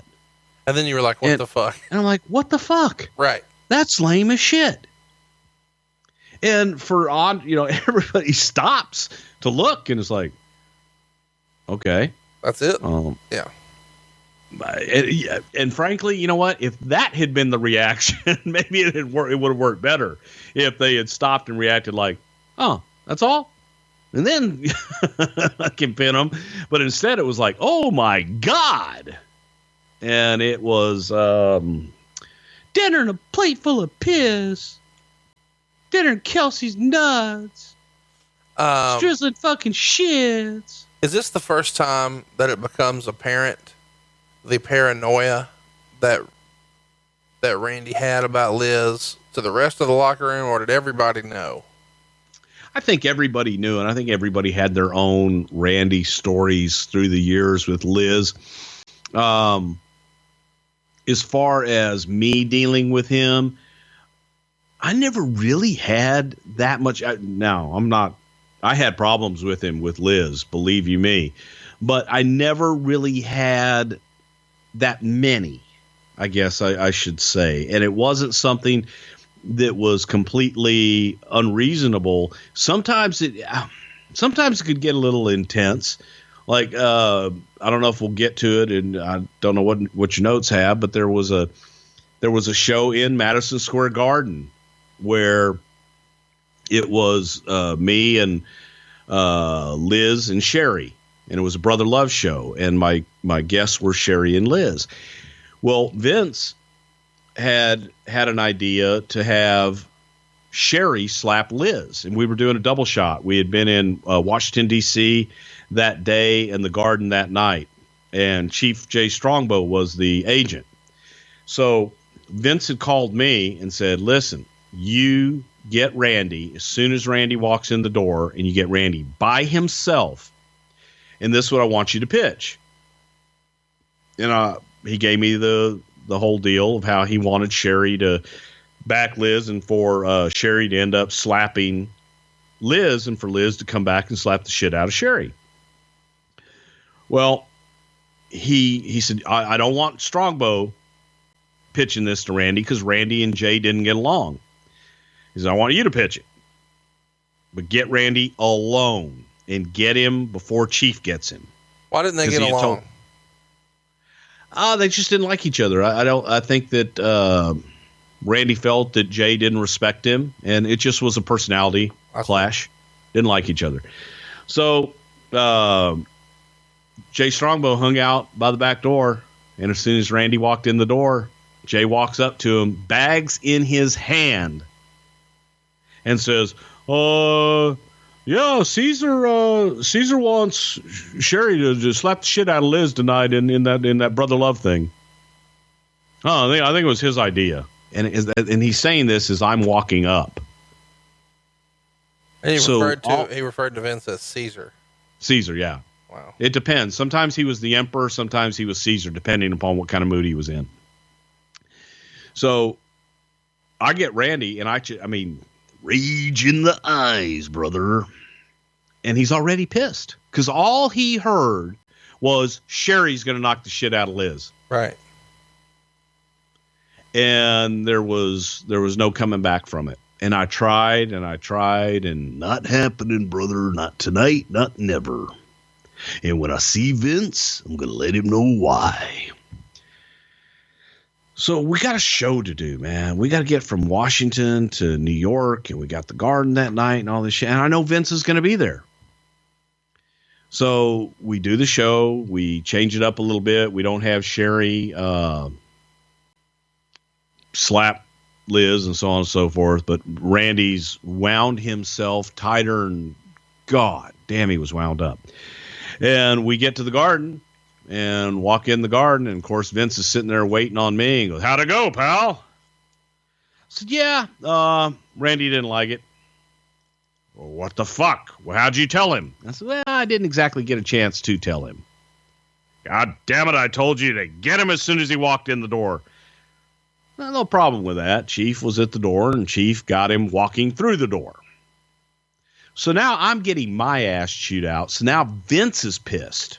Right. Because he's pissed at me, he's pissed at Chief, and he's pissed at Savage. So now he's all fucking all blowed up and all swelled up. And God damn it, when they get here, bring them in here. So Randy gets there. Randy's going right for Vince. Vince is going for Randy, and they get in the office, and I'm in the middle of it, and Randy's like, "You brother, you want to deliver a message to me? You say it to my face. You got these things called phone. You can call him, you can call them, but you can't call me." And Vince's like, "God damn it, Randy, it just came up. You were on the road. I couldn't get a hold of you, so I knew I could call Bruce." And Randy was miffed that Strongbow knew, because Vince had positioned it that he had only told me. Right. And he was pissed that Strongbow knew. He says, now, wait a minute, Randy. I told Jay what the idea for the night was, but I told Jay specifically not to talk to you about it because I wanted Bruce, because you guys have a relationship. Right. And he's like, "All right, you want to hit her? Okay, what are we going to do, brother? Let's hit her. Let's just lay her the fuck out. What do you want to do?" He's like, "God, calm down." So in the meantime, Sherry, who's just an innocent bystander in all of this, is all upset because she sees Randy upset. But she's upset in a reverse way. She's upset sad because she doesn't want to hit Liz. Right. And she's in tears. "I don't want to hit Miss Liz. Liz, I don't want to hit you." And Vince gets him in there, and he says, "All right, this is what we do." And Vince lays it out, and he says, "God damn it, Sherry." He goes, "I want you to hit her. Just slap her. Open hand slap. Like this." And he slaps the shit out of me, showing her how to slap Liz. And I'm trying to no-sell it as I'm picking my teeth up off the floor. But Sherry's like, "I don't want to do it. I don't want." And Liz is in Sherry's face, like going, "Just do it. Slap me. Just slap me. Just slap me." And Randy's pacing like a caged fucking lion. Go ahead, brother. Take care of it. It's on your head. It's on your head. Talking to Vince. Dude, we get out in the ring, and we're standing there. And I've got both of them out there. And somebody throws from I don't know where a bag, like a Ziploc bag. Right. Full of mayonnaise. Oh my God. Hits Sherry square in the face. Is that the first time Sherry's had a bag of Easy mayonnaise? Now, easy. See, I shouldn't have said that part. But no, I'm just saying that's pretty random to have a bag of mayonnaise at a show, right? Dude, in the Northeast, they used to freeze oranges and throw them at us. Oh my. They put a lot of thought into what they were going to throw in the ring. So, and it hits, and then it just kind of goes down her face, and it just sits on top of her bosom. And it's stripping down, and the crowd is going nuts. And I'm like, got the microphone now, I go, "Don't you sell it, baby. Don't you sell that shit." I said, "So help me God, you better knock the living fuck out of her, but don't you sell that shit." And I turned to Liz, I said, "All right, it's coming." I said, "Just fire back, knock the shit out of her back." And I'm trying to talk to them both, and I'm shaking like a leaf because I know if anything happens to Liz out there, the first person Randy's going to go for is me. Right. And they did it, and it all worked out fine, and Liz was a trooper, but yeah, Randy was like, not happening, not tonight, not never. I'll find Vince when I get to the garden, yeah. And it just was a fucking nightmare, man. How'd the slap go? Absolutely great. And boy, Liz fired back on her, and Sherry was picking her teeth up. And then Sherry had no problem slapping her from that time forward because she knew a receipt was coming. I love it. You mentioned about the poster earlier being the best seller, and I don't know why I forget this at the time, but there was lots of Miss Elizabeth posters, but it feels like there was one that Randy may have not loved. And that's the one where she's got the big earrings on and the big necklace on, and they sort of crop it to where you can't really tell that she's wearing a dress. You imagine she has a little dress on, but you just see the top of her breasts and no dress. So if you're using your imagination, you could see that maybe it looks like she's naked, except for the necklace and the earrings. Did Randy have a problem with this poster? No, because it sold like crazy. I was going to say, it feels like it would have been one of the more popular sellers and on many of our listener ceilings. Can you freestyle a guess as to what the talent portion of that poster may have been, or just posters in general at the time? Were y'all selling those for like $10? I think so. What do you think a talent would have gotten on a $15 poster sale? God, I have no idea. A couple bucks, more, less? I truthfully have no idea. Okay. Let's talk about the seeds that we're going to start sowing, specifically here at SummerSlam 88, because afterwards, as Hogan must pose, Liz is hoisted onto the shoulder, and we see Hulk's hand on the back of Liz's ass, and it's caught directly on camera. You guys already know this is the direction you're heading, and this is planned ahead of time, I assume. The one little spot, yes, we knew that, and all that Kerwin knew was I needed a shot from behind of Hogan steadying Liz. Considering what you just explained to us about the way Savage was handling Macho Man, or Savage was handling Honky Tonk Man at Saturday Night's Main Event when she was pushed down, is there any sort of negotiation about, hey, we want Hogan to put his hand on Liz's ass? It was on her hip, and yes, it was, make sure it's on her hip. I got you, brother. But there was, it was, this is where it's going to be positioned, because Vince didn't want it to be like Hogan grabbing her ass. Right. He needed to make we it look wanted innocent. Savage to be able to make that argument later. Sure. Which was my whole thing. So he's got to be in the asshole area. The asshole area? Yeah. If you're not in the asshole area, then, Hogan's got a pretty good argument of I was just steadying her. But if it's like in the asshole area, that's a grab. Asshole area might be our next big t-shirt over at brucepritchard.com. It's not up yet, but we do have lots of other cool t-shirts up. Tell them what all's over there these days at brucepritchard.com, Bruce. Well, actually, my new favorite, which is quite simply, the Houston Relief shirt, and the proceeds go to our fine folks here in Houston, Texas for the relief effort. And, by God, is starting to take over. I used to be over as one of the top sellers of all time. And of course, and the chicken salad, if you get a little bit hungry, we have a shirt that gives you the greatest recipe for chicken salad that you could ever want anytime. And we've been talking a lot about Saturday night's main event. Well, Friday noon's main event is this show right here.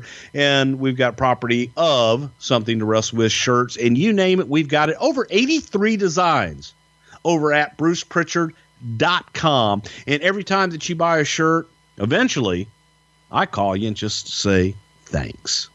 My two favorite new shirts over there are the Google Machine Throws You. It's similar to the old machine masks that you remember from the 80s in the WWF, and hashtag BTFBB, because Brutus the fucking Barber Beefcake is running with that now on Twitter. Have you seen this? I have. I think Brutus has embraced the fucking barber. And Michael Hayes has embraced the Doot shirt, and you're going to embrace your new shirt. Go pick it up, brucepritchard.com, and Bruce will call and thank you. Get you some of that. All right, so let's go to King of the Ring 1988. This goes down in October 16th. Once again, at the Providence Civic Center. Here, we see Savage go over Virgil in round one. He gets a bye to the semifinals because Bad News and Hercules fall to a double countout. Then he pins the Red Rooster in the semifinals, but he loses to Ted DiBiase by countout in the finals. Any memories of this King of the Ring 88 tournament? I wasn't there for that because, again, it was just a house show. However, I definitely do remember the debate. And the debate obviously being because this was planned so far in advance, going all the way back to WrestleMania 4, and the thoughts of having Virgil being the champion. And so that hence the first round match with Virgil, because they thought it would be Virgil going all the way through, of course, beating Randy here. And then, of course, pinning the Red Rooster. But then there were also thoughts at this time to have the Red Rooster beat Savage because I heard a story. This is a great story. I heard a story today about a guy. I was calling somebody back who had purchased a T-shirt, and they told me that they had an occasion at a Brian Pillman show. They had the occasion to sit at a table with Terry Taylor and David Meltzer. Really? Yes. And that when he sat down, that he addressed Terry Taylor as the Red Rooster. He was 18 years old at the time, and he said, he goes, the only thing I'd ever known of this guy was the Red Rooster. And so I said, oh, hey, man, Red Rooster, nice to meet you. Sure is a pleasure. And he said that Dave Meltzer and Terry were so disgusted that he referred to Terry Taylor as the Red Rooster and said Terry Taylor took an entire salt shaker and poured it all over his food and basically told him to leave. Who poured and the that salt is the shaker? kind of conversation that I have when I call these folks and say, thank you for getting a shirt. Wait a minute. Who poured the salt shaker everywhere? Terry Taylor. Oh, I thought you said Dave Meltzer. I'm like, there's no fucking way he did No, that. Meltzer looked at him incredulously that he would refer to Cock-a-Doodle-Doo Man as That makes my throat feel better is the only reason I do it. Okay, thank you for the sidebar. Let's talk about Survivor Series 1988. That's November 24th. Once again, Richfield Coliseum, exactly where 87 was. This time, Savage is tagging with Hulk Hogan, Coco Beware, Hercules, and Hillbilly Jim, and he's taking on Ted DiBiase, the Big Boss Man, Akeem, Haku, and the Red fucking Rooster. In the match, we would see Savage pin the Rooster, why wouldn't he, and DiBiase. He and Hogan end up winning the match and becoming the sole survivors after Hogan pins Haku. Pretty innovative finish in this match because we see Hogan handcuffed to the rope and Savage is left all alone, and he takes a beating for several minutes until Liz took the cuffs from Slick, or the keys rather, and uncuffed Hogan. And then Hogan comes in, eliminates Haku, and wins the match. Any memories of this finish? It feels like you guys were using handcuffs quite a bit during this era. Who was a big fan of handcuffs in the matches? I'm sitting right here. It was actually Hogan's idea for the handcuffs, just to extend the story with the Big Boss Man, and Hulk loved that visual of being handcuffed and being helpless in a way. So it was Hulk's idea, and I thought it was masterfully done to be able to continue that storyline with Big Boss Man. And it always is a good visual to have a big bastard right there, and there's not shit he can do. Anything else you want to mention about Survivor Series 88 before we move along? No, let's move along. I'm thinking we should have done Randy Savage in 2 parts. Well, I think we're headed that way right now just because we've spent so much time, and I don't think a lot of people are going to be upset with that. But Hogan did upset Randy Savage at the end of Survivor Series 88 because he picks up Liz and twirls her around in the post-match celebration. And you can see that Savage is not necessarily digging this. How far out did you guys know it would be Hogan Savage at WrestleMania? Did you know by right after WrestleMania 4 or SummerSlam? On the way to SummerSlam. Okay. Vince probably knew right after WrestleMania 4, but I knew on the way to SummerSlam because we had all of it laid out. Saturday night's main event, November 26th, Savage defends the title against Andre the Giant. They go to a double DQ here. What did Andre think about working with Savage? Savage is obviously a much smaller opponent, but they had a lot of opportunity to work together. And Andre could be kind of finicky with who he liked and who he didn't like. What did he think about Savage? Fuck him. Randy did not. Andre did not really care that much for Randy. Why? He just didn't like him. I don't know if it was something that had to do with Randy's dad beforehand. They got along fine and they worked fine. Liz really helped that relationship in later years because the boss did like Liz. But it could be tough, and Andre could be very temperamental. Fuck you. And he would pull Randy's hair out, which Randy hated. Don't touch the hair, brother. Only got a little bit left, and I need it fluffy. What would have been the thinking in not beating Andre here? Wouldn't it have been a big moment to sort of solidify Savage as a top guy and a main event player to get a pinfall win over Andre the Giant on NBC? He's Andre the Giant. Only one guy beats him ever. Okay. In your opinion, or maybe you had a discussion, how was business with Savage on top? You know, we always hear this guy drew money, that guy drew money. Obviously, he has the unenviable task of coming right behind Hogan. But was Vince overall pleased with the way Savage was drawing, or was he anxious to get Hogan back in there? He was pleased, but he was missing Hogan drew better. Sure, of course. You know, Hogan drew better than everybody really at the time, but it wasn't a huge drop off, but it was a drop off, and people still, you know, wanted their Hulk Hogan, and I think Vince wanted to have that time where he built Randy up as this big draw, which Randy became. I think Randy was a better draw in house shows than Warrior. I think more people came to see the attraction of Randy and Liz than came for the attraction of Warrior in later years. Could be wrong, but it was down a little bit, but it wasn't catastrophic by any stretch of the imagination. We head to Royal Rumble, January 15th, 1989. We're at the Summit in Houston, Texas.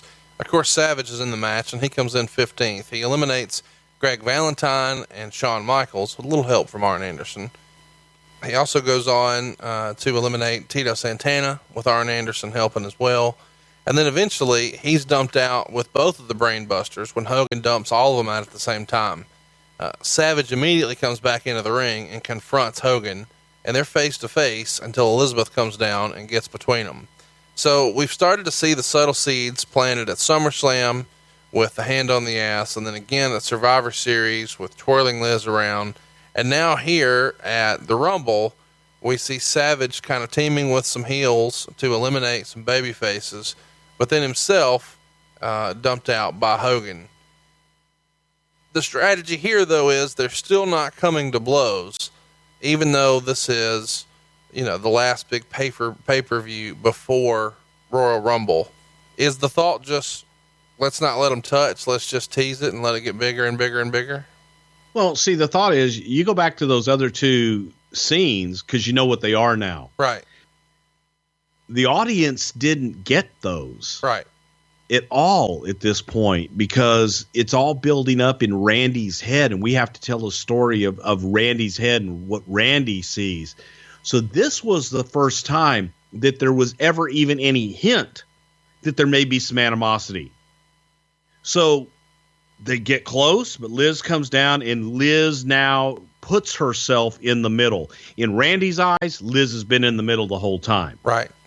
In Hogan's eyes, there's nothing wrong. So now she puts herself in the middle. She keeps them from coming to blows. And this is the first time that you even see a hint that there could be trouble in paradise. Let's go to Superstars, and we would see Savage get a win over Akeem by DQ, but that just sets up the main event. And this is where things start to get serious. It's February 3rd, 1989. The Mega Powers defeat the Twin Towers. And this is the famous match where the Mega Powers break up. During the match, Savage is thrown from the ring by Akeem and, of course, falls on Elizabeth. She is rendered unconscious. Hogan is concerned about her, so he takes her to the back to receive medical attention, which leaves Randy Savage alone to fight both of the Twin Towers by himself. Hogan eventually returns to the ring to rejoin Savage, but as Hulk reaches for a tag, Savage slaps him, leaves the ring, and goes to the back. After the match, Hogan goes back into the room that Savage and Liz were in, and they get into a confrontation, and Savage hits Hogan in the head with the belt. Out of nowhere, everyone's hero, Brutus the fucking Barber Beefcake, comes in and tries to stop the attack, and Savage beats him up too. It's a pretty legendary and famous scene. We've talked about it a little bit before, but let's revisit it here. What are your memories of this famous backstage fight? Well, going back just to the bump on the outside, it was the main event. Dick Ebersol and his crew were heavily involved. We're on NBC live in prime time. So it's a big bump for Liz to take. And Liz wasn't a worker. She wasn't a bumper. There was a lot of concern about how Liz was going to take the bump. Big George is a big guy. Akeem's a big guy to be flying out of the ring and taking her out. So there was just a great deal of preparation to make sure that Liz was going to be safe. So you get to that point, and I know Randy was concerned about that, concerned about Liz hitting her head and overshooting the mats and maybe hitting the concrete and getting hurt. But you get to the back scene, and Dick Ebersol was in the back producing the live portion of what was going on backstage. And we had to do it live because Hogan being all sweaty and Randy, and in case somebody got opened up in the match, if you had pre-taped it, it would look like shit. Unfortunately, by doing it live, we were treated to the "What's the tiz on, brother?" Live on air. Hulk asking for the time cues, not knowing that he was on the air. And then, of course, Beefcake coming in too early and Ebersol pulling him out. And then Ebersol's big fix was to take the shirt off of Beefcake. But Randy was big on, man, I'm going to lay it in and we're going to know because it's live. You're backstage, and this is a lesson again for all these new talents, man. When you're backstage and you're in a fight, you got to lay that shit in. And this was a perfect example of Randy Savage laying that shit in and making it look right. And might have thrown a little tater there with the championship on Hogan's noggin, so to speak. Any sort of backlash or fallout from that? I think Hogan was expecting it. He knew that we were live, and he knew how Randy could be, and Randy was worked up because he wasn't sure if Liz was okay anyway back there. So other than a gigantic knot on his head, I think that they were okay at that point. So you mentioned a minute ago the whole Hogan countdown thing, and that was something that was heavily tape traded in the 90s, and everybody wanted to see it. What was the feeling? Was Dick Ebersol upset? What was the feedback from NBC when that gets out? There was a lot of finger pointing, and Ebersol was definitely upset. Hogan was upset once he learned, what the hell had happened. Of course, Vince tried to downplay it with, God damn, nobody knows what the hell he was saying. So there wasn't as much, let's say, heat probably as there should have been. And that's just a matter of, I hate to say shitty producing, but that was shitty producing. When you're live, your talent has to know what the hell's going on. And I've been guilty of it. I've been guilty of shitty producing, so I'm not throwing stones. But you learn from that, and there just wasn't enough communication either from the truck to Dick to Hulk. But there was definitely a communication breakdown and kind of made everybody have egg on their face. Well, you're running around with a headset. Who was the producer? Ebersol. You said a minute ago that he was unhappy. Does Ebersol speak Carney? I think he tries. Who would have sat Ebersol down and tried to teach him Carney? I don't know why, but Vince McMahon trying to teach Ebersol how to speak Carney is the fucking funniest thing I've thought of all day. God damn, Pizzle. What? Oh God. That's it's funny. Even back then, and we'll go back to 1987, 88, 89. It's almost as if I was doing the podcast then with Dick Ebersol, because all Ebersol had about the business and outside of the business was that dirt sheet crap Wrestling Observer. And he would call me and ask me, "Oh my God, did this really happen?" I'd be like, "What? No." So even then, but yeah, that blew my mind that Dick Ebersol read that crap. That's amazing to me. February 20th, 1989, MSG Network, we see Savage defeat the Ultimate Warrior by countout. And I think this may have been their first match together. Were you there for this one? And what did Savage think about working with Warrior here in 89? Everybody was looking at Warrior as, does he have it? Can he be the guy? Can he be the one to hold it all together? And Randy liked to test guys like that. Randy liked to be able to get in the ring and, want to hang? Can you hang? So it was I probably was there. I don't remember it. I remember a group of their first matches that Randy's whole thing was about just calming the Warrior down, getting him to slow down a little bit. Shut up, listen, and learn. And of everybody, you'd have to probably credit Andre the Giant and Randy Savage for doing that with Warrior. Well, let's get to WrestleMania 5. Of course, on the way here, these guys are cutting promos about each other and really trying to kind of plead their case for why Hogan is, I guess Hogan has lust in his eyes. You probably say that better than me. Lust in his eyes. I see the lust in your eyes. You talk about the Hulkamania and the Hulkamaniacs. All I see is lust and a backstabber. And then, of course, Hogan is pleading his case. And this is going to finally happen. The Mega Powers explode. WrestleMania 5. It goes down April 2nd, 1989 from Trump Plaza. And we know the result. Hogan beats Randy Savage to win the world title in just under 18 minutes. And most people at the time said this was Hogan's best match of his career. And a couple of years later, people would say that about the Ultimate Warrior at WrestleMania 7. The common denominator in both is Randy Savage. But this match in WrestleMania 5 here is maybe once upon a time in jeopardy, or there's at least question marks surrounding it, because Savage works with a pretty serious illness. Catch everybody up. Randy got staph infection in his elbow, and Randy had been laying in a hospital bed with intravenous, what am I looking for here? Antibiotics being pumped into him continuously, and they had to slice his elbow wide open to try and get that infection out.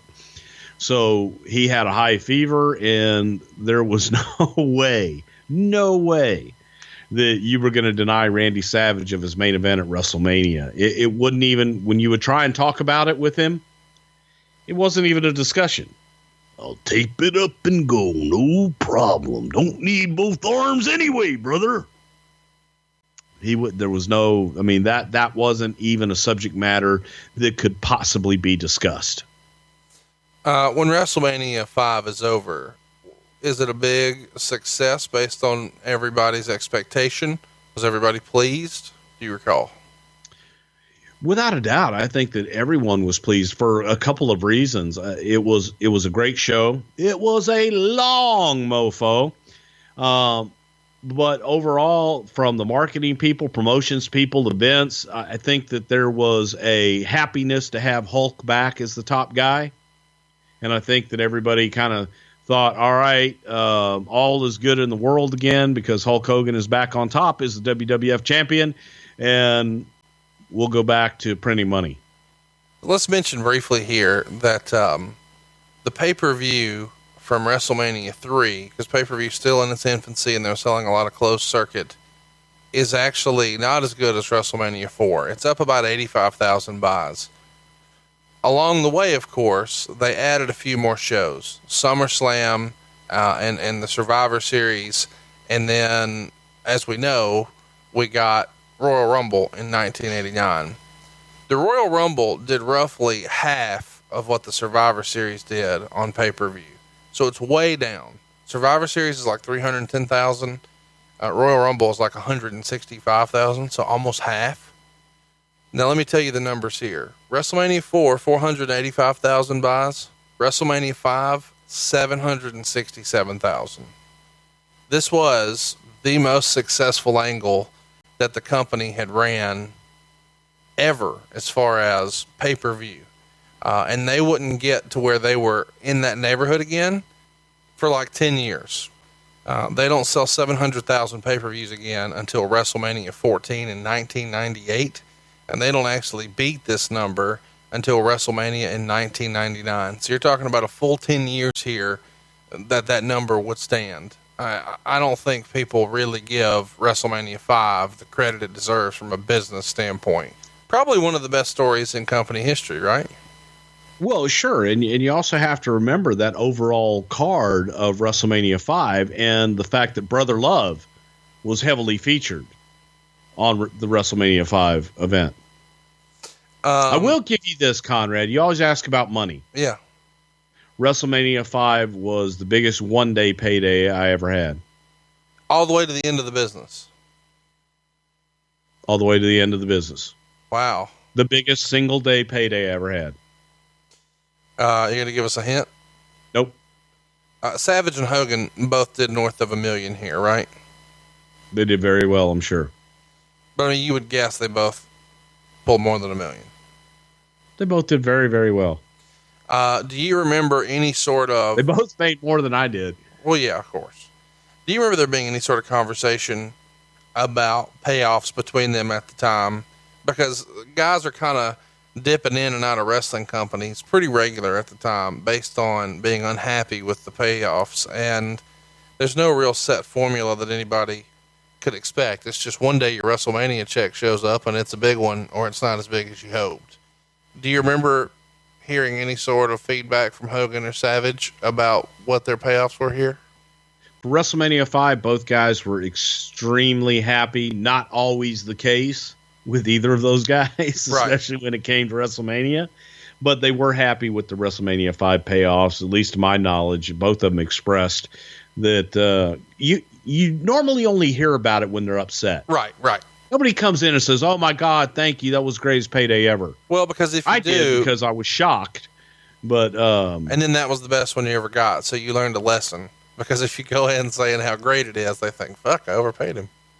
Well, yeah, I guess, but hey, so chat me up. You said it wasn't always the case with WrestleMania payoffs. We'll talk about Hogan another time. Do you remember a WrestleMania payoff that Savage wasn't happy with?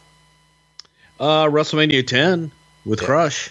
That was Crush, right? Yeah, that was Crush. Yeah. I mean, he had to feel like, he's working with Crush. Well, yeah. Do you know if it ever bothered Randy that he never got a pin over Hogan here? I mean, does Randy really care about wins and losses at this point, or is he just about the payday? Randy never cared about wins and losses. Yeah, I didn't imagine. All that matters is how many zeros are on the end of my check. Well, here's the reason I wanted to talk about the sidebar of how big the business was. And then you just confirmed they were both happy with the payoffs. They never do it again. Why do you think they never had another singles Hogan Savage pay-per-view main event? It feels like it could have happened again. It probably could have happened, but that buildup was a year, and that story was told so well. Now, they continued on. We got to the match, the movie shit in at SummerSlam, but it felt like they had done it before when Hogan was champion, and Randy had a good run with Hulk during that time, and the buildup was so big, and they did have a hell of a run of year and a half, what have you, almost 2 years around till the next main event in February. That's a great run, man. That's a long time to be on top. Well, I just find it interesting because obviously Austin Rock did the biggest business in company history, and it drew so well. You guys did it 3 times, 3 WrestleMania main events and countless other times that weren't WrestleMania. But here, Hogan Savage just happens the one time. Saturday night's main event, right coming out of this, it's May 27th, 1989. Savage gets a win over Jim Neidhart. He's working, syndicated stuff in June against Enhancement Talent.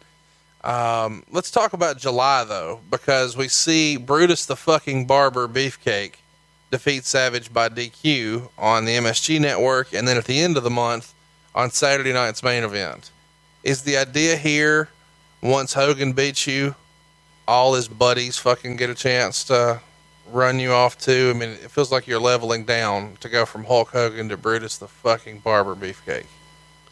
Well, they didn't run him off anywhere. It's the natural order of things, but it was, Randy was going on to be King Randy, Macho King. Yes, let's talk about that. It's around this time that Sensational Sherry starts to manage Randy. How did that pairing come about? He had always had a female second. So since he had, the angelic baby face, pure as the driven snow Liz, let's pivot and let's get the dastardly, the devious Sensational Queen Sherry. Exactly. So you go the antithesis right of the sweet little Miss Elizabeth, and you go to that nasty little Sherry Martell and put her in there and make her a sensational queen. Which pairing did you personally like better, Randy and Liz or Randy and Sherry? I love them both for different reasons, but I gotta tell you, man, Sherry and Randy, fuck. Thank you. I think that's the best thing ever. And I know so many of our listeners just love Randy and Liz, but to me, Randy and Sherry, that's just, how do you beat that? They had chemistry. God, they had chemistry. Sherry Martell was the best female manager ever, all time, bar none. Nobody else is even remotely in competition with that. Right. You put her with Randy, and Randy was willing to get out there. She got right out there on the edge with Randy. So you had two people that you were never really quite sure of what the hell they were going to do. And the audience felt that. So it was a good mix. SummerSlam, July 28th, 1989 is where we're heading. We've talked about this a great deal on our Zeus episode. I think it's called No Holds Barred. You should check it out. It's in the archives. But here we see Hulk Hogan and Brutus the fucking Barber Beefcake tagging up. I think this is probably Brutus Barber Beefcake's first main event, and they're taking on Randy Savage and Zeus. Hogan gets the win, pinning Zeus here. Is Brutus the fucking Barber Beefcake headlining the second biggest pay-per-view event of the year a favor to Hogan, or did you guys see major money in him and thought this is the direction we're going? Dude, I know you don't like Beefcake. Beefcake was over huge, and Beefcake was a mega star, and people responded to him, and they loved him. So Beefcake was a natural progression. He and Hogan were buddies in real life. They did have good chemistry, and he was looking for something for Beefcake. It was a natural. You got, I was going to say, you got a worker on each side, and then you got the two guys that are there for support. But who's the worker? You got the worker in Randy, and then you got everybody. You got the attraction in Hogan. There you go. Then you got everybody else. You're telling me Beefcake was over, but tell me about Beefcake's world title run or his Intercontinental title run or your favorite. Tell me about Piper's world title run. He won the Intercontinental title for a short time. Didn't need it. Some guys don't need a championship to be over. Oh, and Beefcake's one of those. Yeah. What's your favorite Brutus Beefcake promo? Oh my God, there's so many. I don't know how the hell I can choose just one. Just pick one. Oh, I'll go all the way back to the original Barber vignettes and styling. I'm a stylist. All of them, man. They were so good. You can't just pick one. That's like saying, man, I'm going to pick my favorite Virgil promo. How do you do that? So you're saying Virgil, Brutus Barber, similar level of over? No, I will say this. Beefcake and Warrior, similar level of promo over, yes. What was your favorite Beefcake match? Oh, by far this one. Any memories of this match? There was this one in Camden with Johnny Rods. Oh, brother. Tore the house down. And Beefcake is the only guy that I know that when Conquistador Dos said no yob, he said, all right, we'll just call it in the ring, buddy. We'll see who yobs. Hogan's working on top and Brutus is taking a little off the top. Memories of the match. I know we've talked about this a little bit. It tickles me watching it back now where Hogan gives Sherry an atomic drop and then he's, playing with the ponytail and they cut her a ponytail. I think Sherry's like really the undercover MVP of this match. Your thoughts? God, Sherry, and especially during this time when Hogan and Savage were working all around the loop, half the match was Sherry bumping all over for Hogan and Hogan bumping for Sherry because he loved working. Everybody loved working with Sherry. She was insane. It looked believable, but that goes back to, you talked about a man putting his hands on a woman. There wasn't a second thought to putting your hands on Sherry.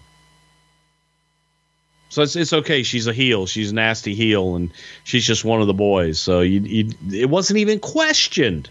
And that went on for years. I mean, even in WCW, Hogan was just punching her in the face and clotheslining her and big boot in the face and just everything. Just, she can take it. Let's go. Exactly. And she made you believe it. And she could take it.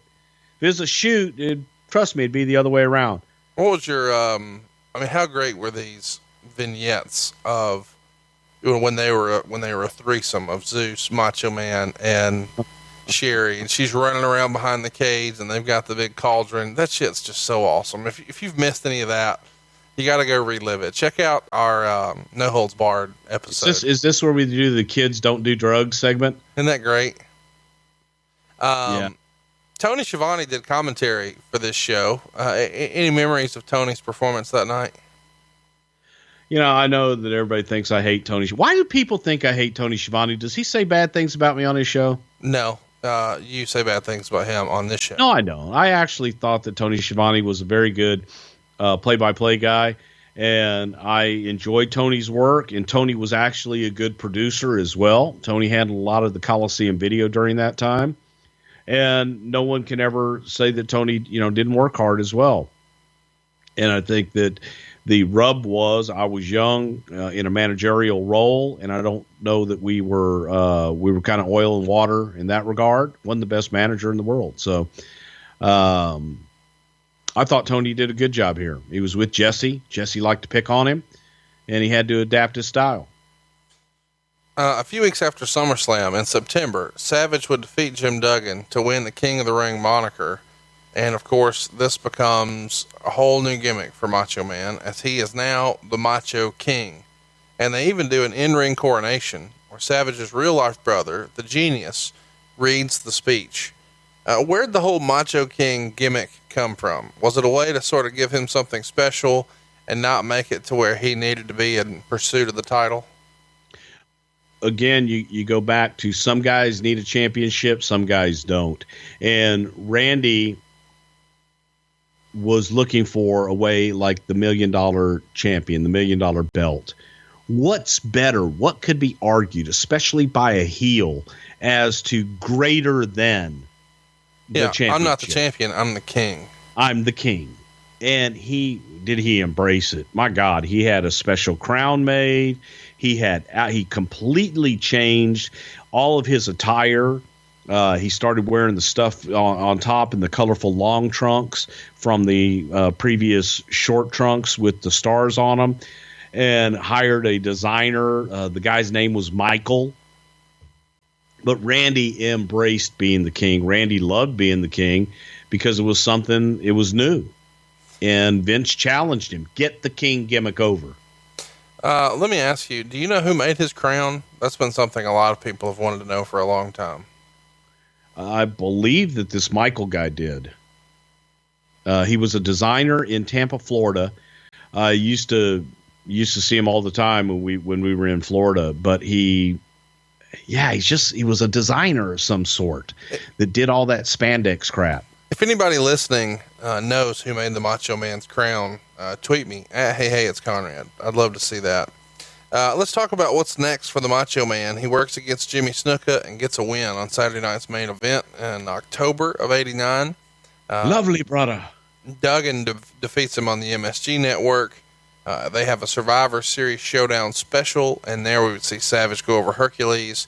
And next up is Survivor Series '89. Once again, it goes down on November 23rd, but this time it's from Rosemont Horizon. Savage captains the team he calls the King's Court.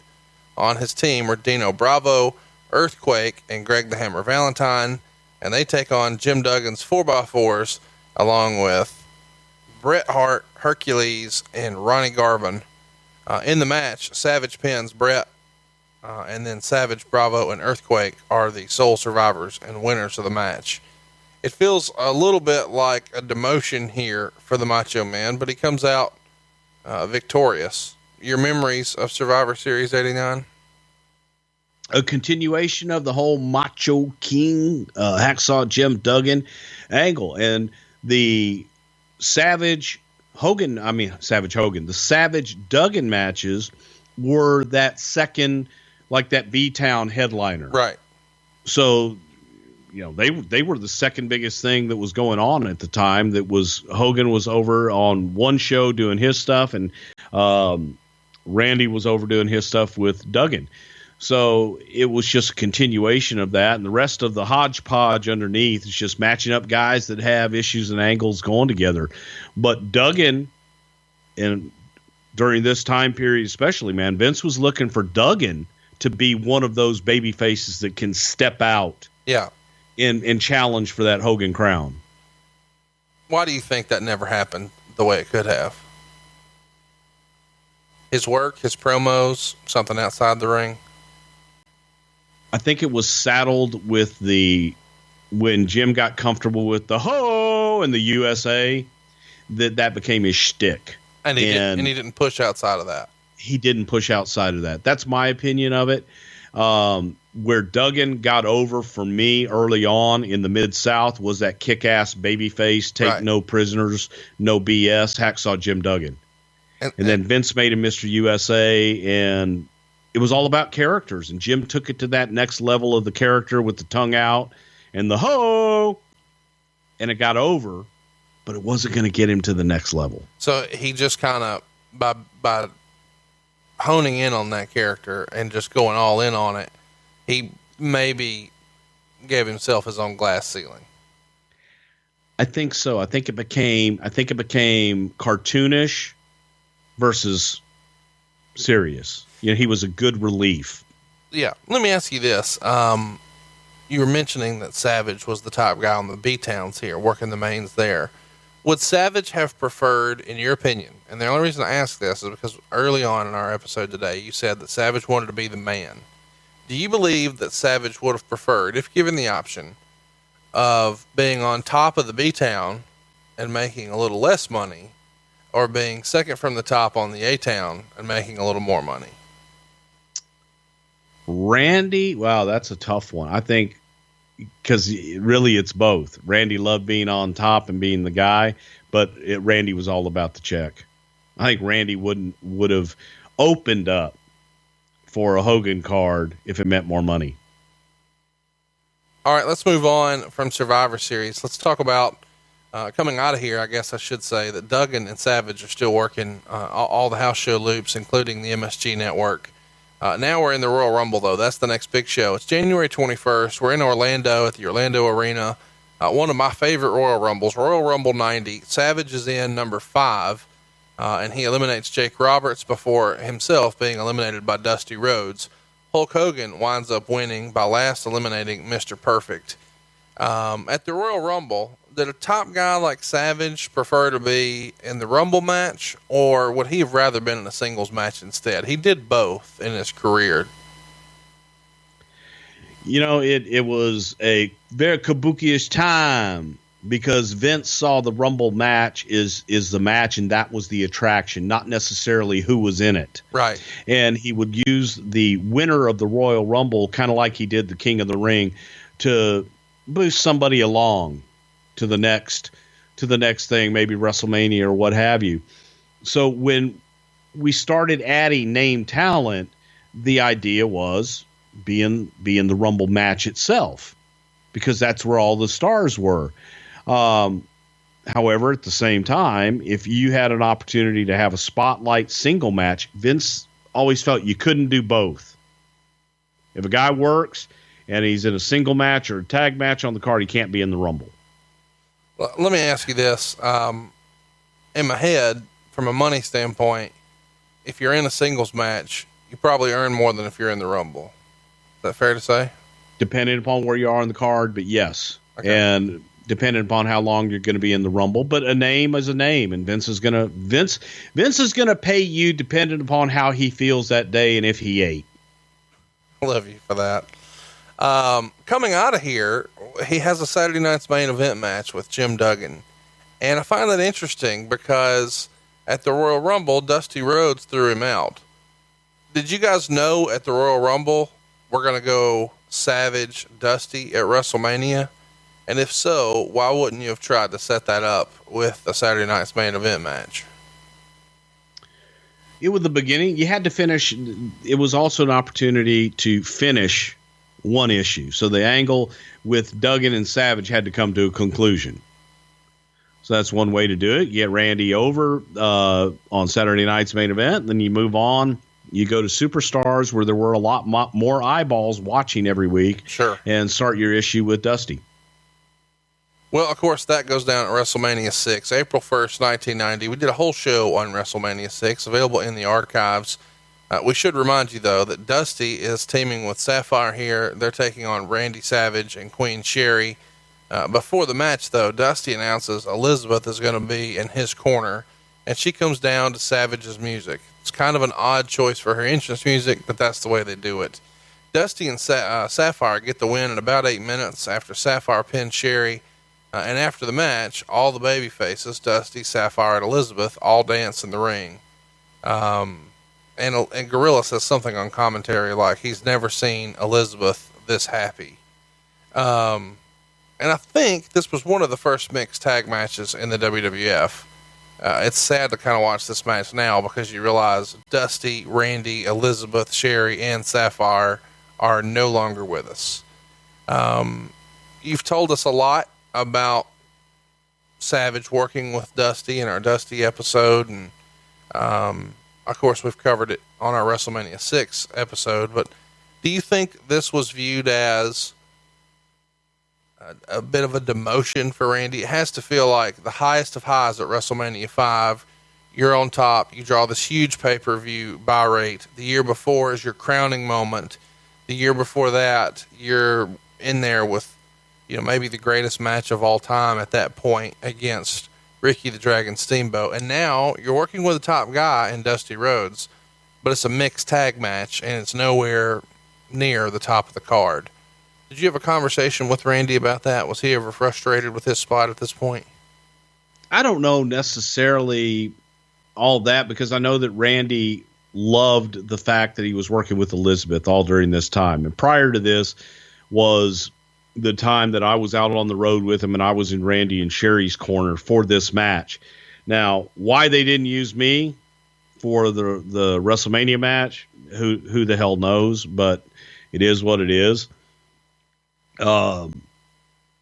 Randy enjoyed being able to be out on the road with Liz during this time. Well, I want to ask you though, because Liz was off TV for a long time leading up to WrestleMania. Do you know why she was off TV so long? Was she still making towns with him, even though, she wasn't on TV? Okay. So See, the house show matches leading up to this for a long time, prior to this was this tag match, but the only addition was me and Randy and Liz's corner. I mean, Randy and Sherry's corner.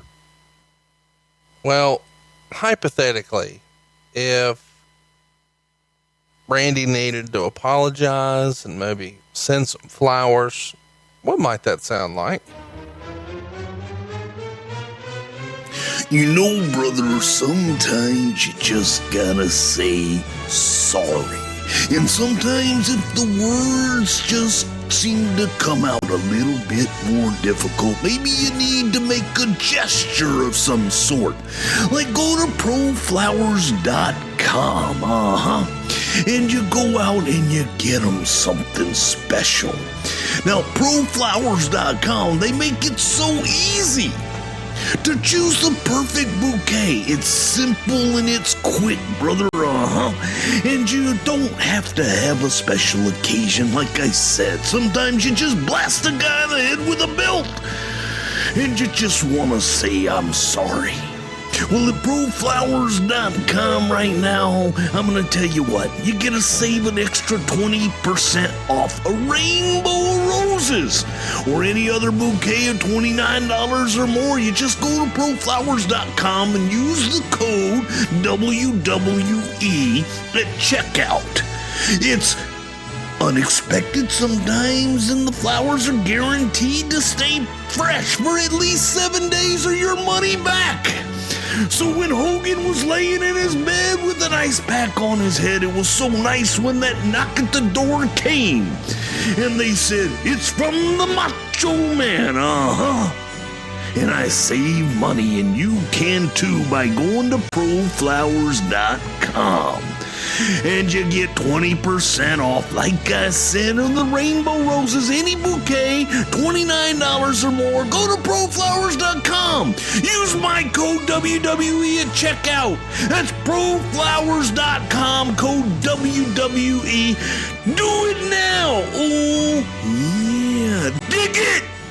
Have you or someone you know been diagnosed with mesothelioma? You probably have many questions, such as, what should I do? Where can I get more information? RGTforlaw.com can answer those questions and help you get the money you deserve. Call 855-RGT-FOR-LAW or visit RGTforlaw.com and fill out the simple form for a free consultation. Robert Taylor, RG Taylor II, PC and Associates, Houston, Texas. All right, so let's get back to it. He's working, Savage is again working all of the syndicated shows through the summer, May, June, and July, getting wins over Enhancement Talent. But we're building towards SummerSlam 1990. We're going to cover that in long form sometime, I'm sure. It goes down August 27th in Philadelphia. Savage pins Dusty Rhodes in 2 minutes and 15 seconds after hitting Dusty with Sherry's loaded purse. What gives with this, man? Why was this match so short? It's a loaded purse. Have you ever been hit with a loaded purse? No. Sometimes, baby, you get whacked with that thing. Sometimes they got like 3, 4, 8 pounds of lead loaded up all in there, and you get whacked on the side of the head. It's a dangerous shit. I don't even know what hit me. You gonna tell us? What? Why was the match 2 minutes and 15 seconds? Was this Dusty leaving? Dude, it's just simply fucking goddamn. Haven't we seen enough of this shit? And to quote Dusty, just when it's getting hot, baby, they're going to cut it off. And Dusty wasn't happy where he was at the time and get Randy over. Well, this was not the end for Dusty. I mean, Dusty would stick around because we're still not even to his match with The Undertaker at Survivor Series. Then he would work the Royal Rumble and Dustin would be there, but we're 6 months away from all that. But at this point, Dusty was just, Vince was kind of done, you think? I think that Vince had kind of checked out on Dusty and felt that Dusty was bringing Randy down. That was the general feeling, was that having Randy Savage continue to work with Dusty and to continue to go through this program with Dusty is going to hurt the stock of the Macho Man. So why not just book Macho Man with someone else? Why not give him something else? Okay. You still got to end the program. Feels like SummerSlam was a pretty big time show for you guys, and he's working with somebody he doesn't even want him working with, and it's 2 minutes. Was Macho Man happy about any of this? It feels like this would have been something he's not tickled with. Yeah, going over without a doubt, he's happy about it. And if you're going to get somebody over and move them on, then you do it at a big show. Okay. He's working Enhancement Talent through October, but by October 13th, he's in Saturday Night's Main Event, and he defeats Dusty Rhodes by countout. And then he starts working in December on the syndicated shows with Koko Beware. We've talked about Koko quite a bit here on the show, and we never thought we would talk about him again. But he's a Hall of Famer. You got any good Koko Beware stories you can share with us? My favorite Koko Beware story is getting in a fight with Jimmy Troy, the head of International, over in Paris, and whipping that ass. Jimmy Troy was the head of International Promotions for the company, and they had been out with a bunch of the boys, Koko Beware being one of them, and drinking a lot of pear brandy. Hang on. And finish this story as if Dusty Rhodes was telling it to us. Ooh, baby. It was a nasty situation. Everybody out and everybody drinking, having a little bit of this, a little bit of that, eating a little bit of that Parisian food, if you will.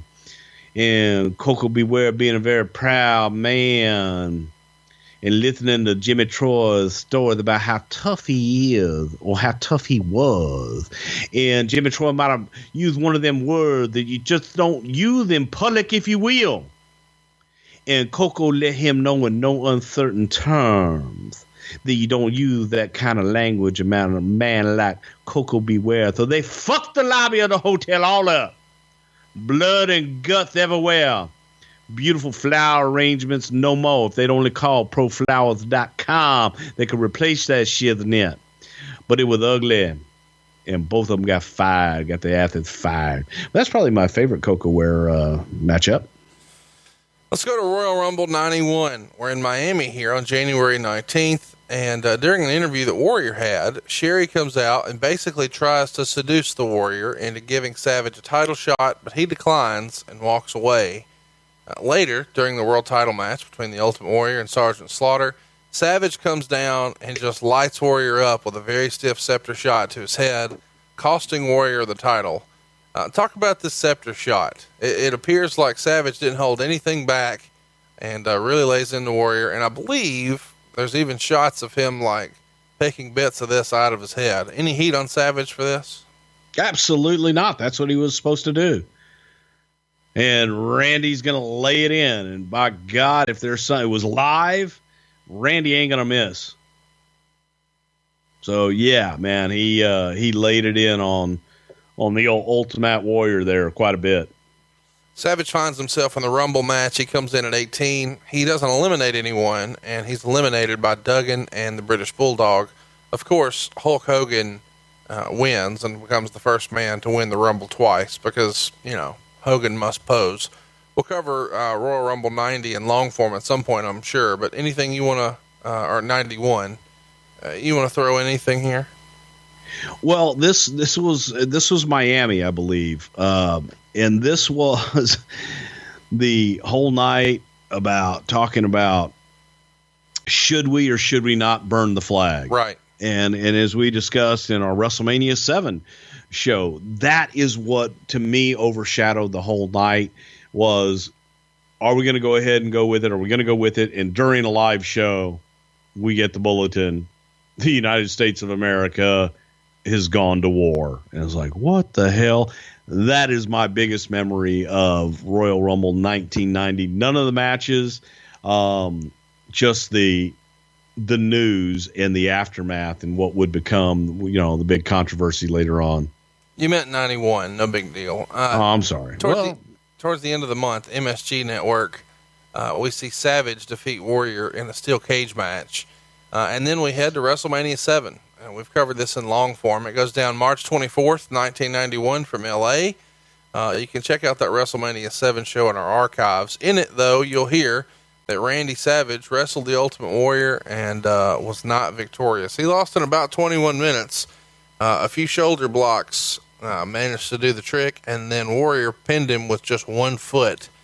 Did Savage have any problems being pinned like this? It's certainly the best match of Warrior's career, which I think we can all agree is a credit to Randy Savage.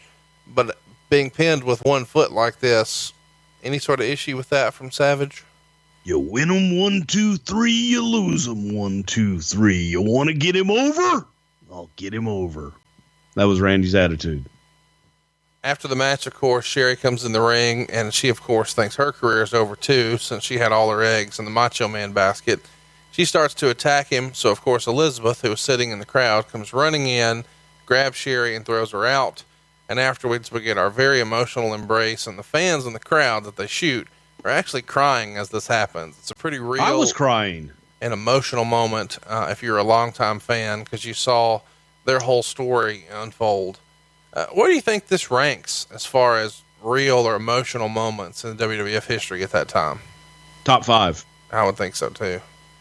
It was real, and to them, it was real. The reuniting of them on camera, and they felt that, and they really loved that. Let me ask here, what was their relationship like off camera at this point? Oh, at this point, it was great. When did it start to go sideways, as far as you know? As far as I know, after they got married. Okay. All right, we'll come back.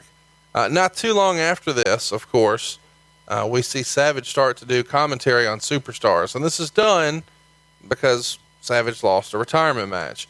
Was the plan all along for him to transition from an in-ring spot to an out-of-the-ring persona? Or was this one of those wrestling wink and a nod, we'll find a way to bring you back, we're just going to give you some time off to heal? First of all, Randy wanted time off, and he wanted to spend some time at home. My opinion, in everybody's mind, he was coming back. There was never any doubt that he wasn't coming back as an active competitor. But we needed a way to get he and Liz back together so they could go on and get unofficially separated. You know, in real life, when Randy turned heel and turned on Liz and they separated, they actually went down and filed separation papers so that people couldn't say, oh, well, you guys are really married. The rest of Savage's appearances in the WWF from this point forward, all the way to where he leaves in 1994, were as a babyface. Obviously, Savage played both personas, both the babyface and the heel. He did a fantastic job in both. Bruce, which did you prefer? Savage as a heel or a babyface? I preferred Savage as a heel. I did too. Not long after this, in May, you leave the company for over a year. So we're just going to have to skim over the next year a little bit. Was your relationship and Randy such that you guys kept in touch? We did keep in touch. As a matter of fact, I spent time with them in Tampa during that time, and we kept in constant touch quite a bit. So, yeah, we were friends. We were friends outside of the ring as well. On July 16th, Macho Man proposes to Elizabeth in the ring, and the wedding goes down at SummerSlam 1991. During the reception, as everybody remembers, a snake comes out of one of the wedding gifts, and Jake Roberts and The Undertaker come in, and Sid Justice gives chase with a chair. So this leads to Savage campaigning for reinstatement to the Thank God for Sid Justice. It's my favorite line of the whole summer. WWF President Jack Tunney eventually agrees, and that leads to the Tuesday in Texas on December 3rd, 1991, with the Macho Man getting a win over Jake Roberts. Of course, along the way, the thing that I think most everybody wants to talk about, and you weren't there for it, but we can touch on it briefly, is when Jake is now heel and he no longer has a python. Now he has a cobra, and the cobra starts gnawing on Macho Man's arm when Macho Man is tied up in the ropes. And this is one hell of a visual. If you're a kid, man, I think most everybody listening to this remembers that angle. You weren't there for it, but I'm sure you've heard about it. What can you tell us about this snake biting the Macho Man?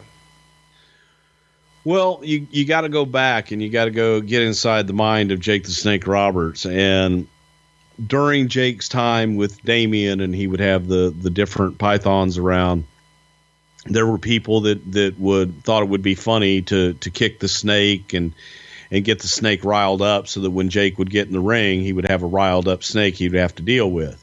Not always the safest thing. And Jake had this idea because the Snake Man had a defanged cobra. And Jake's idea was, he goes, I'm going to put a cobra in there, and the next time somebody goes to mess with the bag, I'm going to let the cobra out, and it'll bite. But it doesn't have fangs, and it's been devenomized. And I remember Jake shared this with me, and I said, man, dude, you'll kill somebody, because it'll give them a heart attack to see a cobra coming at you and biting you and latching on. So later on, man, Jake sold it to do it on television, because when the cobra latches on, it still has teeth. And so it saws with its teeth. And that's where the blood came from. So the thing latched on. I don't think anybody really thought it would be as graphic and as nasty as it was. I thought it was great. I thought it was beautifully done and one of the coolest angles I ever saw. But as soon as I saw the very first time that I saw Jake with the cobra, I knew, oh, he's going to have that cobra bite somebody. And they did. And it was, come on, man. You still remember it. No, it's awesome. The next big major angle we see Macho Man involved in is with Ric Flair, and they're doing the "she was mine before she was yours" bit, and that leads to a WrestleMania 8 showdown with Ric Flair for the world title. It wasn't the main event. It wasn't Ric Flair, Hulk Hogan that a lot of people imagined that they would do and wanted. But even still, I thought this was a pretty well executed angle. I know you weren't there for it. I'm sure we'll probably do a bonus show at some point talking about these shows specifically. But from afar, you had to dig the way this was presented, right? Loved it. Absolutely loved it. From the Photoshop pictures all the way down, I thought that it enhanced both guys, Flair and Savage. It was the right guy to do the angle with Elizabeth, with Rick. And I think that there were people that were really questioning, what the hell? Was there something there? You know, Rick was quite the coxman and the ladies man. Could it have happened? You never know. What did you just call Ric Flair? Ladies man. Before that? Coxman. What? I don't know. I just didn't expect you to say that. I'm saying the persona of Ric Flair was just that. Tell me what exactly, I mean, how would you describe a coxman? A gentleman who likes the ladies and allows them to see his coxman. What's wrong with you? All right. Chocolate titties, motherfucker. SummerSlam. I had to get it in somewhere. I just had no place for chocolate titties. I can tell you're burning out a little. Let's pick up the Sorry. pace. SummerSlam 92, Macho Man, Ultimate Warrior. I know you weren't there for this. Warrior wins by count out after Flair and Perfect interfere. What'd you think of this? I mean, I know you were watching. This feels a little, I don't know, out of place. Your thoughts? You think? I remember watching it, saying to myself, what the hell? Didn't make a whole lot of sense, but I guess to somebody it did. And the rationale after the fact was to get Flair and Savage together. That's it. Okay. September 1st, we see Flair defeat Savage for the world title. We talked about this on our Razor Ramon show a few weeks ago. This is the match where Vince sends Bobby Heenan down, tells him to come back to the back, chews him out, and then sends him back out to restart the match. Any other memories of this night that we might have missed on our Razor Ramon show? No, I think it just all goes back to me getting the shit knocked out of me by Randy Savage going out and everyone applauding in the back. But I think we covered most of it on the whole Razor show. In September, Savage did not like to redo stuff. In September, October, and November, Savage is putting over Razor Ramon on the house shows. And in October, Randy and Elizabeth got divorced. What led to the divorce here? There's lots of rumor and innuendo that the divorce had some interference or meddling, or there's some sort of heat between Hulk Hogan and Macho Man about the divorce. What do you remember being the issue? Well, Elizabeth and Linda Hogan were friends, and Elizabeth was, confiding in Linda. And I think that Randy viewed that as a betrayal on Hulk's part and didn't like the fact that Liz would go over and spend time with Hulk and Linda at their home. Randy, man, just always was a conspiracy theorist and would look at everything as if everybody was out to get him. So anybody talking to Liz, anybody doing anything with Liz, what are you doing, brother? Why are you talking to her? It was intense. It was a really intense time. This happens roughly a year after they're married at SummerSlam. And they even print in the WWF magazine during this time that they're divorced. It was kind of surprising to learn that they did that then. Any memories of the decision to make that divorce public and how the company was going to handle them moving forward? Because obviously Savage is probably royalty in the company by this point. What was the plan as to how they would handle Miss Elizabeth going forward? Remember how I told you stories about it all depends on what time of day Vince ate? Yeah. It probably was, he he had just eaten, and someone was coming to him with, we're getting reports, and people are asking questions about if Randy and Liz are still married, and there's reports that they've been divorced. Well, God damn it, it's real. Just print it. Tell them, hell yes, they're divorced. They are. And then 2 weeks later, it's like, what the hell am I reading? You know? He probably sold it to Randy. Like, this is a good idea. Get on with your life, pal. Get that bullshit behind you. You're a single virile man. Go find some young girl and make her happy.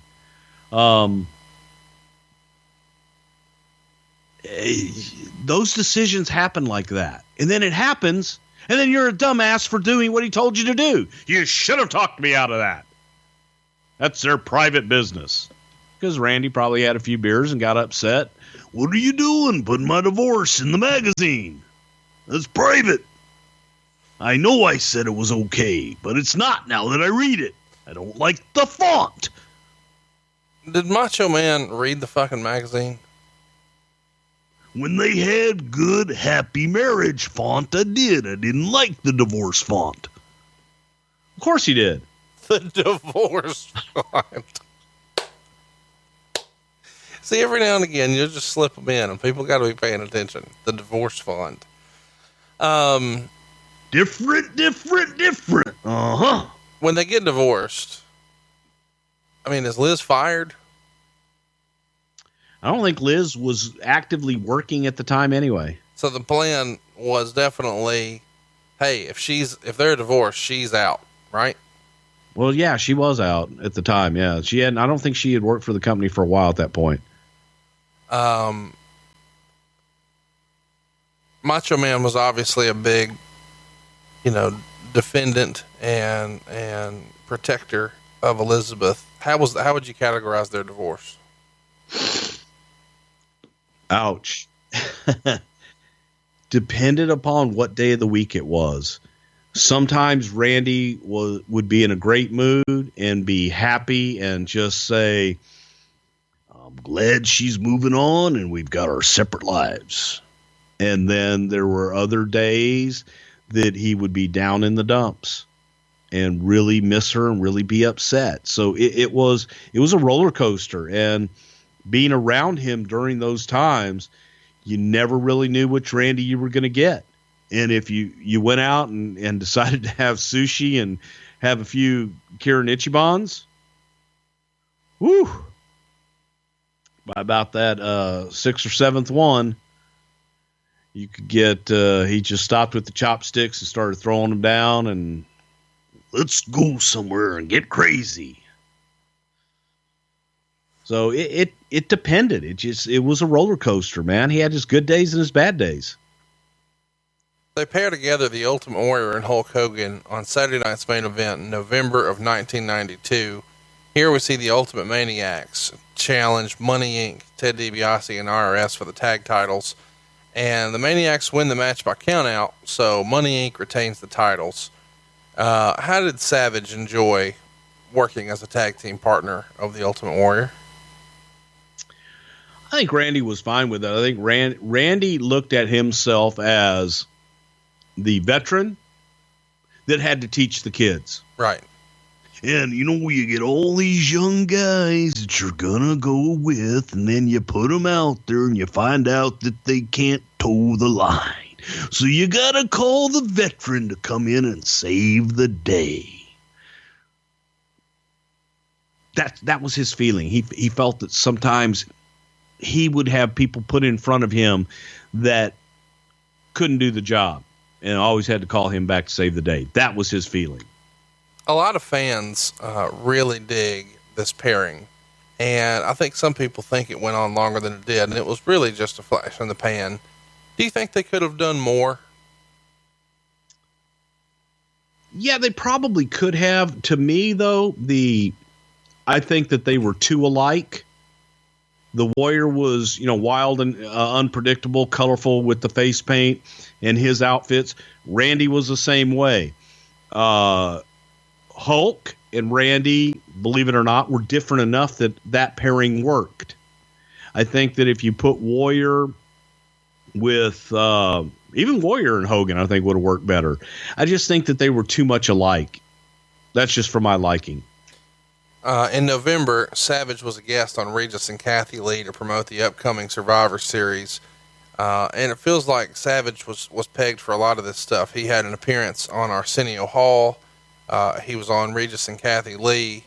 Why was Macho Man the go-to guy for stuff like this? Because he was good, and he dressed the part, and he was the part. Randy didn't have to get into character. Randy was always in character. Randy could fit into any situation at any given time. You could have Randy with the President of the United States, and then you could have Randy at a barbecue in Texas, and he would fit in with everybody any given time in any situation. So he was perfect for all the talk shows. He could handle it. He was quick on his feet, and they liked him.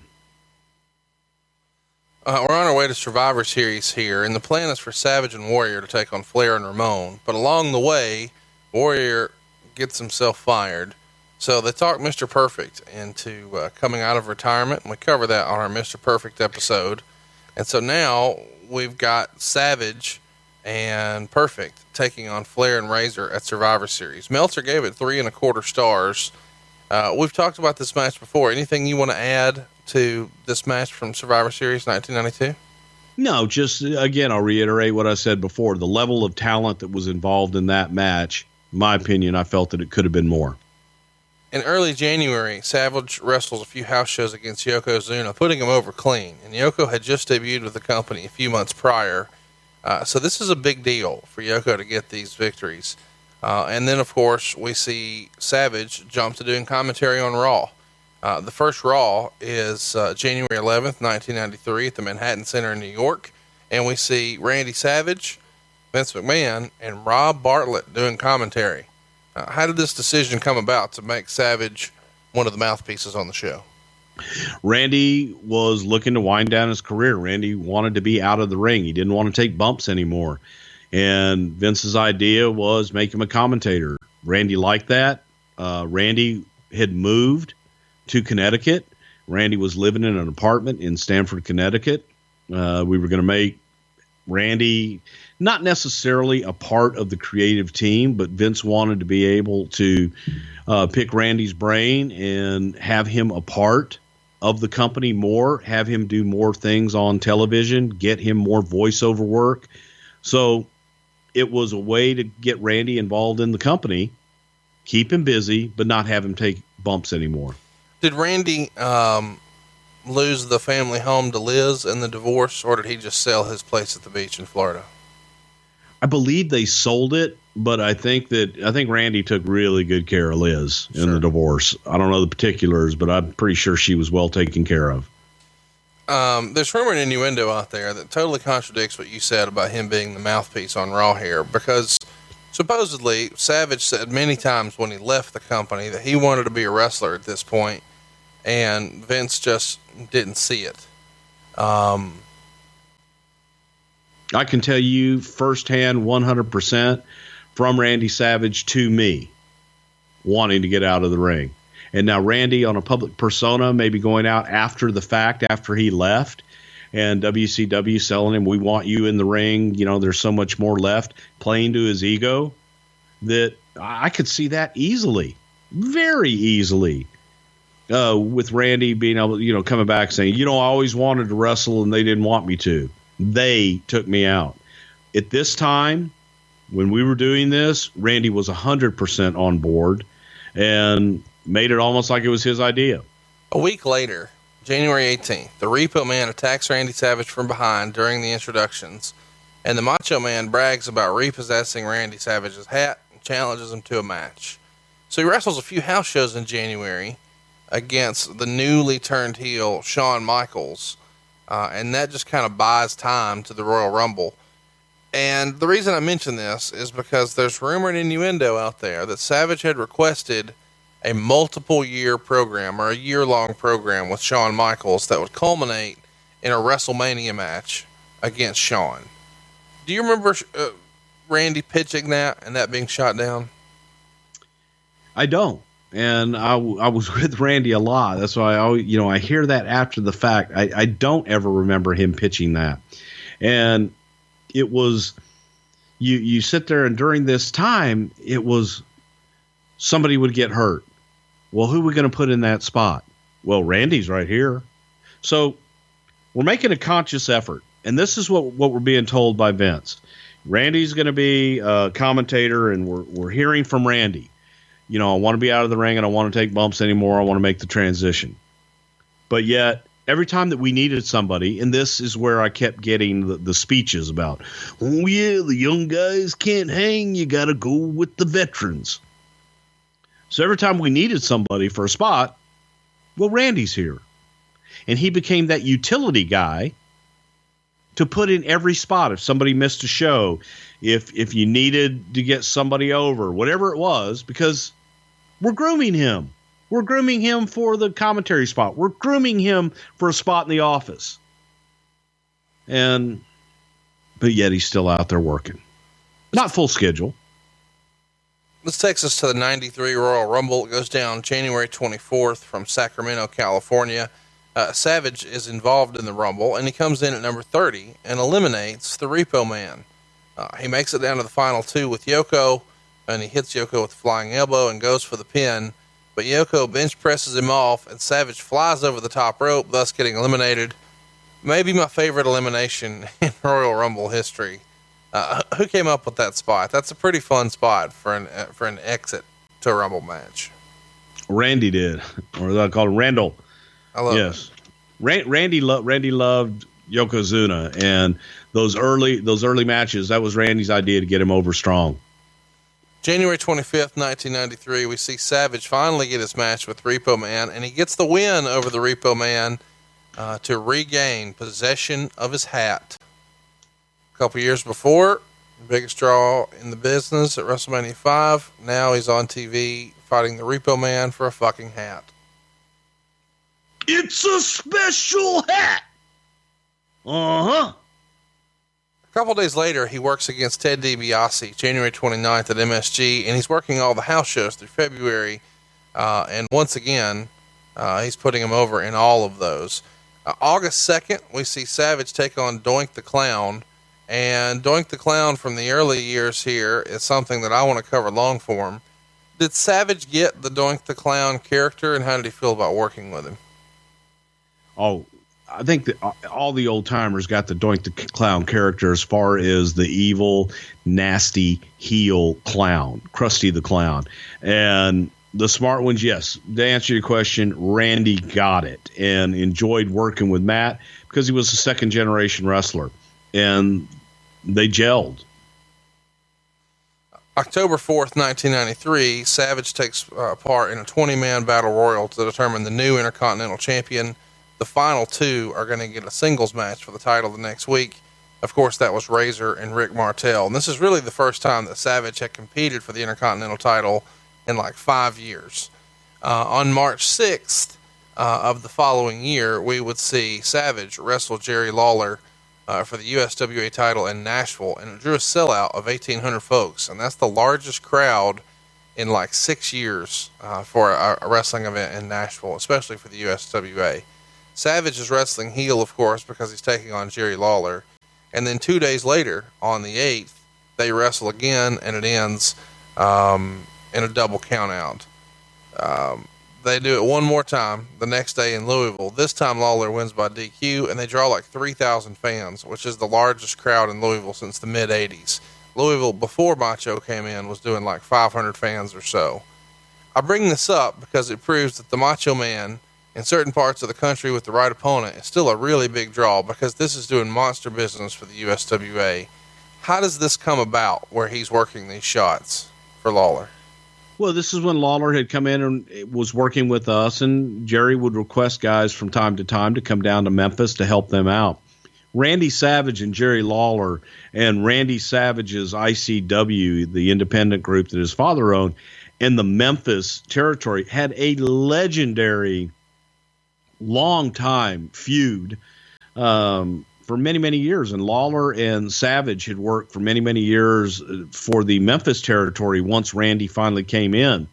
And it just, it shouted out to Randy's drawing power and, frankly, Lawler's drawing power there with the right opponent. So I think people were getting their nostalgia fix and being able to see Randy and Lawler once again. You got to see it. That's can't miss. At the end of March, Savage was working house shows against Giant Gonzalez. You talked about putting in the young rookies against the old veterans so the veteran can make them look good. Savage had his work cut out for him against Giant Gonzalez. Did he know it? Hated it because there was nothing he could do with the Giant Gonzalez. Try as he may. Even Randy had a hard time getting a match out of the Giant Gonzalez. It was just so difficult. And there was a language barrier there that, it sucked. It sucked. Tell me your favorite Giant Gonzalez match, Conrad.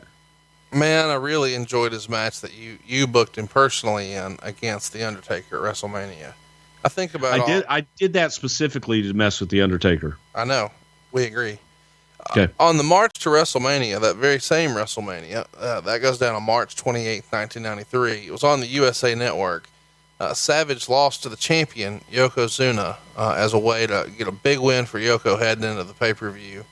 And then afterwards, he's working again for the USWA in April and doing pretty big business there. But then on May 1st, something happens. I guess it's May 5th. A few days after Ric Flair's Gold's Gym has its grand opening, Randy Savage is a very special guest to attract visitors as a special attraction to the gym to come by and meet the Macho Man. I bring this up because at this point, Flair's in WCW and Savage is still with the WWF. Is this something Savage has to get permission for? Does he ask forgiveness rather than permission? How does that get greenlit? No, he asked, and Rick was still friendly with Vince, and Rick didn't burn any bridges. He might have pulled a few nails out the first time that he left WCW, but Rick didn't really burn any bridges anywhere that he went. Yeah. And it was a way to, help somebody out. And there were a lot of guys that I believe went down and helped him out. I think Crush did and a few others as well. The June 28th Observer says that the King of the Ring 93 pay-per-view featured a commentary that was kind of off for Randy Savage because there was some sort of technical problem with the headsets. Do you recall this? How did this affect the show? God, I honestly do not, but I imagine if they, if they couldn't hear it, if this may have been the one where we had Art Donovan out and it was just god awful. And I think everybody wanted all the headsets to be turned off for that particular pay-per-view. At the end of June, Savage was working house shows against Doink, and he won all those matches. And then as we roll into July, Dave Meltzer reported in the Observer that Savage had started working as commissioner on the syndicated television show, The Star Kids Challenge. And the producer of that TV show reported that Randy Savage worked the hardest of all the celebrities involved with the show. Is that surprising? It feels like we hear how often Randy Savage was a participant in these charity type things and that he always went above and beyond. Randy loved kids, and I think there was a big part of Randy Savage that wanted to have kids with Liz and wanted to have a family. He did love kids, and I think that there was a part of him that was missing, never having children of his own. One of his favorite charities was Special Olympics, and he loved being out there with them. And Randy Savage, no different than the guy that always did Regis and Arsenio and every other talk show that there was. He was great at it, and they loved him because he worked harder than any and everybody else. If you had to compare him to someone on the roster now, who would you compare him to? John Cena. The July 26th Observer reports that Savage had moved from Connecticut, from Florida, and he was going to try to work in the office full time. And there was a rumor going around that he was the top candidate to become the new booker. Do you remember that ever being a discussion, or is that Dave Meltzer reporting the move late and then misinterpreting why the move happened? That's Dave Meltzer misinterpreting everything. Randy came up just as I had discussed earlier. The head booker in the WWF was and always will be Vince McMahon. Vince McMahon. Well, but you were booking, once upon a time, and Vince Russo was booking once upon a time. Was Savage ever considered for being a big player in the booking side? Savage was considered to be a part of the team, yes. And did sit in with us watching TV, writing TV. How was he as a fit there? Randy was good. He was okay. I think that Randy sometimes would get hung up on the little minute details versus trying to paint a bigger overall picture. You have to start with the big overall picture and then work backwards. And Randy sometimes would get mired down in the details and the nitty gritty of something that didn't matter right now. Can you attribute anything we saw on television to being a Randy Savage idea? He said he sat in on some meetings. Do you remember there being something where everybody went, yeah, we're going to use that? No, not really. But there, you go back and the idea of putting Yokozuna over when Yoko came in, that was a Randy Savage idea. There were things that Randy would volunteer himself for to do. Yeah. The stuff with Crush, that was a Randy Savage idea, the angle with him and Crush, because he liked Brian and he wanted to work with Brian. Let me read you what the Observer says on August 16th. Titan is wanting the guys to all move to the Northeast to cut down on transportation costs, since they'll be basing much of the operation and television out of the Northeast. I was told Randy Savage moved to Connecticut to quote unquote set an example for the rest of the guys, since he was flying in 2 to 4 days per week for television and doing a lot of PR work in the Northeast and flying in for that as well. So it saves the company a bundle not flying him in so frequently. I was also told that Savage has nothing to do with the booking. So that's 3 weeks after he says, hey, he's going to be head booker. Do you believe that Savage moved to quote unquote set an example for the rest of the guys? Did Vince ask him, or did he volunteer? Savage moving was an example that Vince used. Yeah. God damn, Randy moved. And it never got past the discussion point either of, wouldn't it be great if everybody lived in the Northeast, because we can do all the media from here. We can use them whenever we need them for office stuff or production things, but it never got past that discussion point. And yes, I do remember Vince using Randy as an example to other talent. What do you mean you can't move? Randy moved everything. Savage would continue to work Giant Gonzalez in the house shows in August, and on the October 5th, 1993 Observer, Dave would detail an appearance that Randy Savage had on Jim Ross's Radio WWF, which at the time was happening in Atlanta. And that goes down. Well, let me just go ahead and read exactly what he says. Have you ever heard the name Hulk Hogan, the 5-time World Wrestling Federation champion? Hulk Hogan became at one time the biggest superstar in the history of professional wrestling. I personally used to look up to Hulk Hogan, but that was a big mistake. I really thought he was a friend, but he's definitely not. He's the worst prima donna I've ever met in my life. Hulk Hogan's ego went so far out of control that Hulk Hogan consumed Terry Bollea, which is his real name. Let's just say I've lost a lot of respect for Hulk Hogan, aka Terry Bollea, both as a man and as a human being. That's an extreme understatement that I'm saying right there. A lot of people out there might be thinking it's professional jealousy, but putting professional jealousy aside, if there is any, which I'm not saying there is, I lost respect for Hulk Hogan big time. Number one, when he completely lied on Arsenio Hall, denying the use of anabolic steroids except for rehabilitation for an injury. At this point, JR asked Randy if he had ever used steroids, and he said, yes, I have. I used anabolic steroids, and when I was on Arsenio Hall, I told people I did, when they were legal. But it's like putting poison in your body. JR then asked Savage if he currently uses them. No, I sure don't. Nobody does in the WWF, but at the same time I was asked about it, I told the truth. I remember being with him in the car the day before he went on Arsenio Hall in St. Louis, Missouri, and I begged him for 3 hours to not go on and do that. At this point, JR, attempting to act surprised by the last statement, said, quote, you knew he was going to go on there and lie? Savage responded, exactly. I knew he was going to do it and lie about using anabolic steroids. I told him he could be a leader among men if he would just tell the truth. But he was worried about the image of the character of Hulk Hogan, aka Terry Bollea. I said, brother, listen, we all make mistakes. Be honest. The world is more forgiving than you think. Steroids were legal then. But he said not a chance. So he went on Arsenio Hall and lied. He lied big time. He hurt himself. I'm not worried about him hurting himself, but he hurt all the World Wrestling Federation. Because like I said before, he was a leader. He was a big time, 5-time World Wrestling Federation champion. When he talks, people listen. So Ross cuts him off. Are you saying he's selfish? And Savage says, selfish to the umpteenth degree. And I'm not perfect, no doubt about it. This guy is really not even perfect, though he wants you to believe it.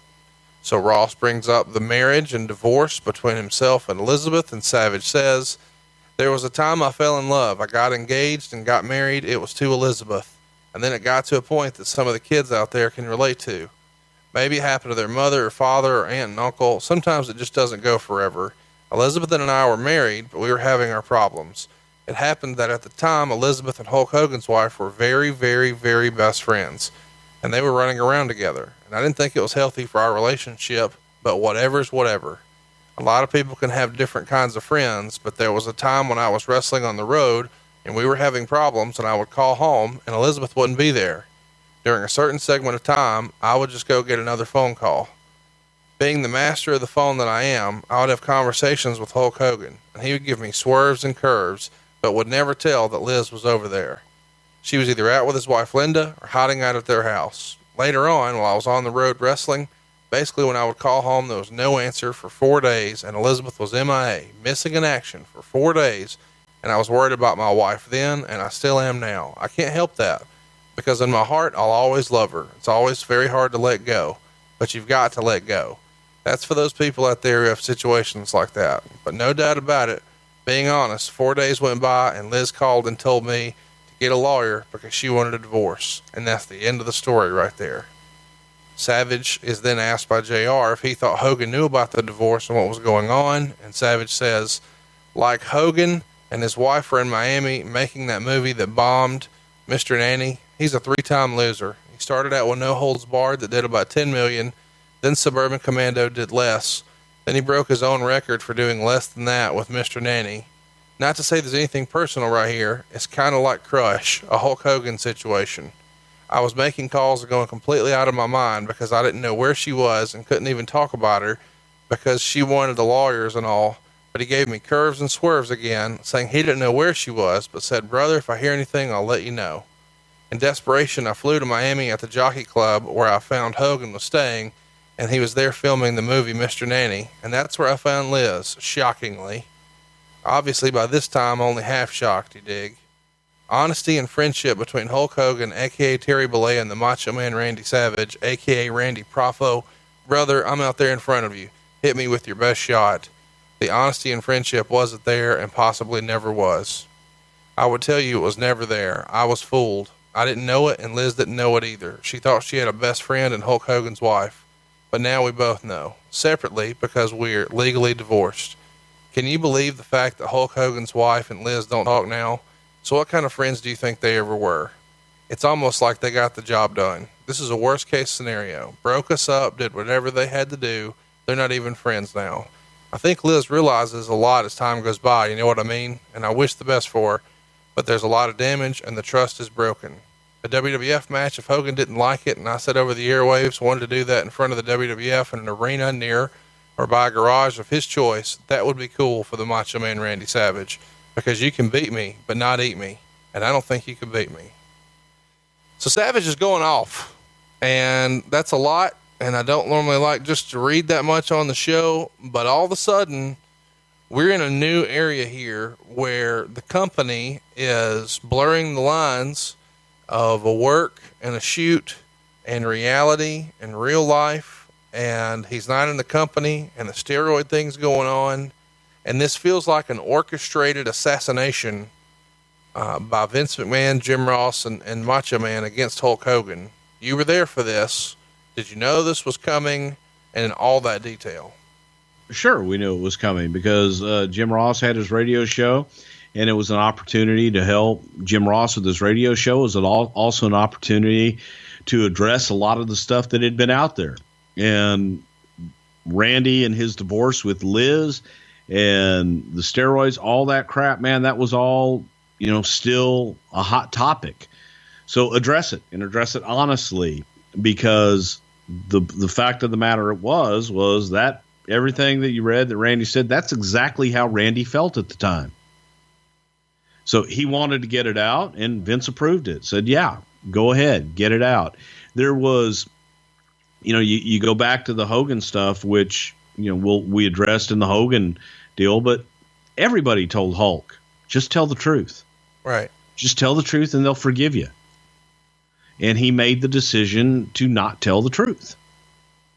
So it bit him in the ass, and he paid for it for a while, and you move on next. But this was a decision that was made. You know what, Randy? You want to address it? Go address it. This happens only a few months after Hogan leaves the company, but the divorce was going down while both of the guys are still there. What was their working relationship like? Because he's Billy Badass on the radio here, but they had to cross paths many times at work. What was that like when they were both there after the divorce? Tense, but both were professional the whole time. It wasn't like they sat down and had to have any discussions about anything that they were doing together. So it wasn't something that, oh my God, we've got to look out for this. Randy was professional and Hulk was professional. And both guys did what they needed to do. Do you think that Hogan betrayed Savage's friendship, in your opinion? I have no idea because I wasn't there, but I think that obviously if what Randy says is true, not cool. You want to be honest. And I always found, man, just go ahead and take the hit on the chin, but don't lie to your friends. It always comes back to you. In October, Savage is again working for the USWA, and this time he defeats Lawler for the USWA title. There's 850 people there. And this is interesting to me because Vince McMahon is Randy Savage's manager in this match. Any memories of Vince in Memphis you want to touch on? Lawler asked Vince if he would come down. They thought that it would be a kick to have Vince be a part of it. And it was egged on a lot, probably by me and Pat, because we always were pushing Vince, telling him he was a heel and that people didn't see him as a commentator. And that's how Vince saw that people saw him. So it was an opportunity once Vince cut that first promo to, well, God damn, I'll go down there. I'll show him how to be a heel. And he did. Pat went down with him, as a matter of fact. The next month, of course, is when Lawler got himself into some trouble. So Savage wound up vacating the title from the USWA title, and the WWF and USWA stopped working together at that time. We'll talk about all that another time. The October 18th Raw is when Crush returns to the WWF with Mr. Fuji as his manager, and he confronts Savage, saying how he has surpassed him. Savage goes in the ring, tries to smooth things over. Crush attacks him, presses him, and drops him onto the guardrail. Savage is wearing a crimson mask here, and some blood from the mouth as well. And then Yokozuna gives Savage a bonsai drop. There's rumored innuendo that Savage and Crush were pretty good friends. Was this Savage's idea to give Crush the rub on his way back in? Shaka bra. Yes, they were good friends, and Randy felt no different than he did with Yokozuna, that he could give Crush the rub and get him over the hump. The Observer would report in November that as a follow-up to Randy Savage's very controversial appearance on Jim Ross's radio show, Hogan was asked a few days earlier to appear on the show, but was never smartened up that Savage would be on or what the subject was going to be. So essentially, this was a plan by the WWF and Jim Ross to ambush an unknowing Hogan in this public forum. Do you believe that was the case? Did you ever hear about that? That Hogan was ambushed? Well, that was the plan. But it wasn't necessarily the plan. It was Hogan was offered to do the show. Hogan didn't want to do the show. Randy did it, and Randy wanted to get all that out. And Vince like, go ahead. It wasn't like an ambush. Hey, how are we going to screw Hulk Hogan? It was, go ahead, do it. Savage's next pay-per-view appearance is Survivor Series 93. It goes down November 24th from Boston Gardens, and here he's teaming with Razor Ramon, Marty Jannetty, and the 1-2-3 Kid as they take on Diesel, IRS, Rick Martel, and Adam Bomb. Savage pins Diesel after an elbow drop from the top, and then later Savage is again on the top, but Crush comes out and distracts him. Savage jumps down and is instead rolled up by IRS. The December 13th edition of Raw, Savage defeats Fatu, who we know later would become the Hall of Famer Rikishi. At the end of December and early January, Savage is putting over Crush in the house shows, and Savage is in the 1994 Royal Rumble. He comes in at number 11, and he eliminates Jeff Jarrett, and then is eliminated himself by Crush. He continues to put Crush over on the house shows through the rest of January and February, and then starts to do some appearances again for Raw and on Superstars. He's getting wins over Rick Martel, and even beats Yokozuna by DQ, and this is all leading towards his match at WrestleMania 10, which goes down on March 20th, 1994 at Madison Square Garden. Of course, his opponent is Crush. They go 9 minutes and 43 seconds, and the match only gets 2 3/4 stars, according to the Wrestling Observer. The finish of this comes when Savage ties up Crush's feet to a cord. He's supposed to hang Crush upside down and leave him hanging and then get back in the ring to win, which is a pretty creative finish. But Meltzer says, apparently he missed his Boy Scout knot tying classes because he did not part of the job done. Crush couldn't get back in the ring, and the match is called at 9 minutes and 43 seconds. What was the miss here? I mean, this feels like such a fall off a cliff for Randy Savage at WrestleMania. I know Crush is his boy, but in hindsight, was this the best use of Randy Savage at WrestleMania 10? The miss was booking it, and the miss was Vince has a soft spot for a lot of talent. He had a soft spot for Randy Savage, and Randy really wanted this, and Randy really wanted to help Crush. So Vince was like, okay, let him do it. And sometimes you give talent rope, pun intended, no pun intended, whatever, and they hang themselves. This, if you were to ask me of big Randy Savage matches, what was the worst Randy Savage match, this would be it. I thought it was terrible. I thought that the concept was extremely ill-conceived, but Randy had in his head about this, tying him up.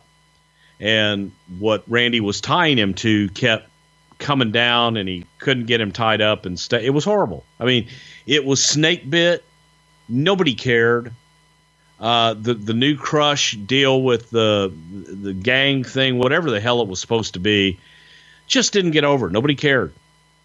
Nobody cared. And Randy tried, but sometimes things are just DOA. It's Randy Savage's last WrestleMania, which is pretty disappointing, in a way to go out. He had a big match, a high profile match after a big angle with George Steele at WrestleMania 2. One of the best matches ever for the Intercontinental title with Ricky Steamboat at WrestleMania 3. Becomes world champion after a big tournament at WrestleMania 4. Biggest pay-per-view ever at WrestleMania 5 against Hulk Hogan. Dusty Rhodes at 6. The Ultimate Warrior at 7, Ric Flair at 8, Crush at 10. It's very, which one of these is not like the other? This was his worst WrestleMania match. What was your favorite and why? My favorite was WrestleMania 4, the tournament match with DiBiase, because it was an anointment of Randy. And that's my favorite for sentimental reasons. In May, he makes a shot in Japan, losing to Tenryu. He beats Rick Martel the next night in Guam. And on the 20th, he's in Smoky Mountain Wrestling in Knoxville. I guess as a favor is Jim Cornette. Is that right? Exactamundo. They draw a huge gate, and he loses to Bruiser Bedlam. The next night, he's again working for Smoky Mountain, this time teaming with the Rock and Roll Express against Candido, Brian Lee, and Bruiser. On the 22nd, he's still in Smoky Mountain, this time tagging with the Dirty White Boy, going to a new contest with Jake the Snake and Bruiser. Is Savage just the coolest dude ever? I mean, he'll go make your guest shots in Memphis or Knoxville or wherever you are in Tennessee. He's on his way. You need a veteran. We come in to save the day. Randy Savage was a workhorse, and Randy was one of those guys always volunteered his services, and he liked to go in and actually make a difference. Of course, King of the Ring is the next big thing we see Savage on. He's in the broadcast booth, this time with Art Donovan. Is this the worst commentary in the history of pay-per-view? This is the one that they should have had the problem with the headsets on all of the commentators. Guys, if you want to be punished and you want to sit there and just like stab your ears with dull pencils, then go back and listen to this King of the Ring commentary. Terrible. Monsoon was thrown off by Art Donovan. Randy Savage had no idea who Art Donovan was, vice versa. And, hey, how much does this guy weigh? I don't know, brother. Terrible. Savage is wrestling Jerry Lawler in house shows and getting victories in early July. And by September, he's working house shows in Germany, teaming with Bret Hart to take on Owen and Jim Neidhart. Of course, Savage and Bret come out on top. Bret was the champ here. What type of relationship did Randy and Bret have? Bret and Randy had a great relationship, both second-generation wrestlers, and they had a lot of respect for one another. And Randy liked Bret, genuinely liked Bret. So they enjoyed working together because they're both workhorses. But personally, yeah, they got along great. One of the last major PR things that Randy did for the company was appear on the Ricky Lake talk show in October. I mention this because the WWF probably wouldn't have positioned him to make this appearance on mainstream publicity if they had any idea that he was going to be leaving the next month. Let's talk about that. The Observer wrote on the November 14th edition, in a stunning move, the 10-year relationship of the World Wrestling Federation and Randy Savage came to an end over the weekend, with Savage in the midst of serious negotiations with WCW. Savage, who turns 42 on November 15th, had apparently mended fences with Hulk Hogan after a bitter out-of-the-ring hatred between the two, stemming from Savage's much-publicized 1992 divorce. Savage went so far as to publicly speak out on WWF Radio, attempting to bury Hogan personally last year in regard to both his marriage breakup and Hogan's comments on steroids on Arsenio and how it hurt the business. However, in a recent newspaper article, when the subject of the Flair-Hogan match in WCW was brought up, Savage claimed he was friends with Hogan and didn't want to say anything bad about him, and then tried to downplay the match by saying the WWF was number one. Apparently, it was Hogan or Jimmy Hart who, wanting to relive his glory days against the opponent he drew more money with than any other, patched things up to allow negotiations to bring Savage to WCW to feud with Hogan, and even lined Savage up with a guest shot on Baywatch over the last few weeks. Word we get at press time is that Savage will debut at Starrcade, making a guest appearance, and will debut in the ring at the January 25th Clash of the Champions in Virginia, probably in a tag match with Hogan against Butcher and Avalanche. Although the deal with WCW had apparently not been completed, WWF President Vince McMahon apparently received word of the serious negotiations going on between Savage and Eric Bischoff, and it led to the split between the two. Savage was doing promos for being a special guest referee for the Bob Backlund Bret Hart title rematch on November 26th at MSG as recently as just 1 week ago. Publicly, McMahon did something he's never done before, and on Monday Night Raw, November 7th, saying Savage and the WWF had failed to come to terms of a new contract, he heavily praised Savage for all the good he had done for the company and talked of being a personal fan of Savage and wishing him well in whatever endeavors he does in the future. Reports are there's a lot of shocked people in the WWF over Savage leaving, because even though his days as a big money draw are over, he was still the single wrestler most identified with the WWF and the big link to the glory days, and McMahon considered him a good friend. We've received no word of what dollar range it looks to have lured Savage from the WWF, other than as about a week or 10 days before press time, he was reportedly asking for $600,000 per year, and WCW was unwilling to go that high. Apparently, Hogan and WCW's idea regarding the eventual Hogan-Savage feud could and has been discussed to include Savage's ex-wife, Elizabeth. Chat me up. You've told the story before briefly on our Mega Powers episode. When did you know? How did you find out? This feels like it was all of a sudden and a knee-jerk reaction from Vince when he learned that Savage was negotiating.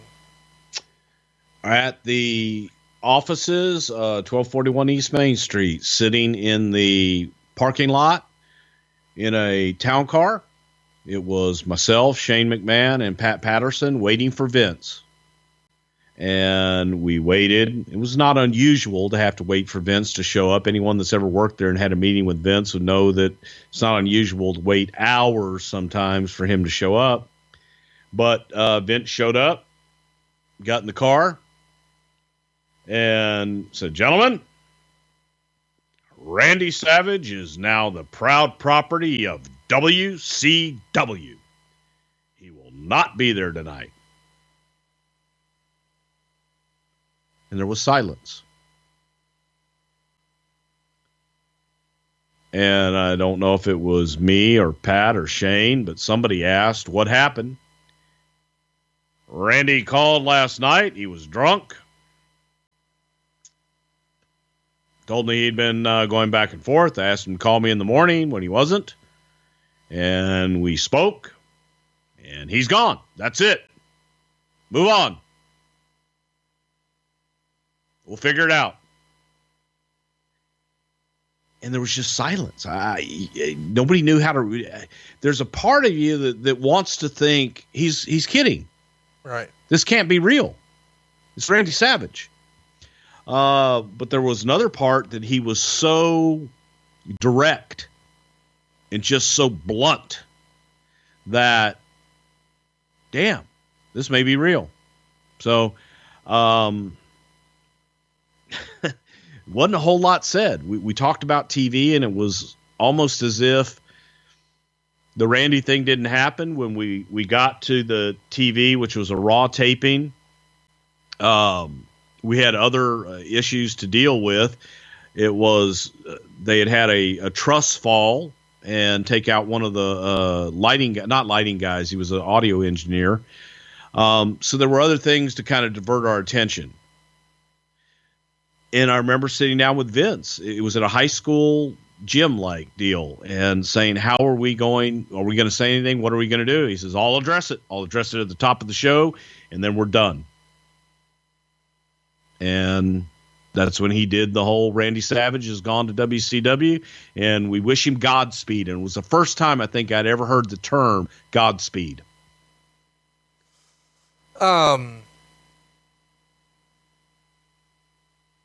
You know, this is a really weird thing to talk about because we have addressed it before, but when we talked about, you know where I'm going, right? Oh, I'm sure. So we talked about this in the Mega Powers episode, and you pretty well squashed it, but our show has obviously gotten a lot bigger since we taped that episode. And man, and you've never talked about this, but I've had multiple people tell me the same story over and over and over. And I want to just freestyle. And then let me just tell you right up front, everything I'm about to say is hearsay and probably bullshit and rumor and innuendo, and you're going to dump on all of it. I was not there. Nobody knows for sure. Blah, blah, blah. Here's the pitch. I was told that the reason Randy got out of Dodge and was seemingly never spoken about again in the WWF, because it's almost like all the future stuff that was put out there by the company until he went into the Hall of Fame was never really acknowledged. Would you agree with that? What do you mean? Like his contributions, he was not celebrated like Andre or Hogan or some of those guys. And he should have been in the Hall of Fame a lot sooner. WCW was well out of business, and he's not. When Randy left, he didn't exist anymore. There you go. And do you have an idea why? I don't, and I've point blank asked Vince McMahon that, and he did not give me an answer. So here's the reason I was given. This is some reaching crazy like television movie shit.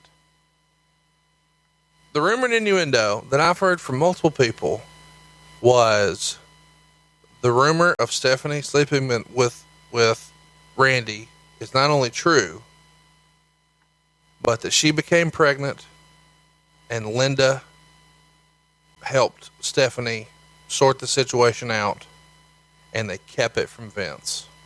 And when Vince found out years later, not only that it had happened, but what it resulted in, that Randy was fucking like out forever.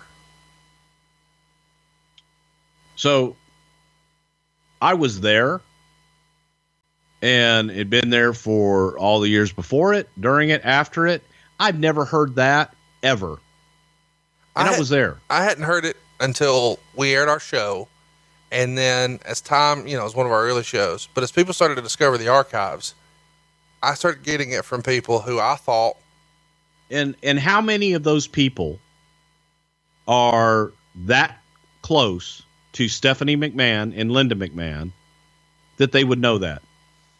The people who told me were closer to Savage than they were Linda and Stephanie. Okay.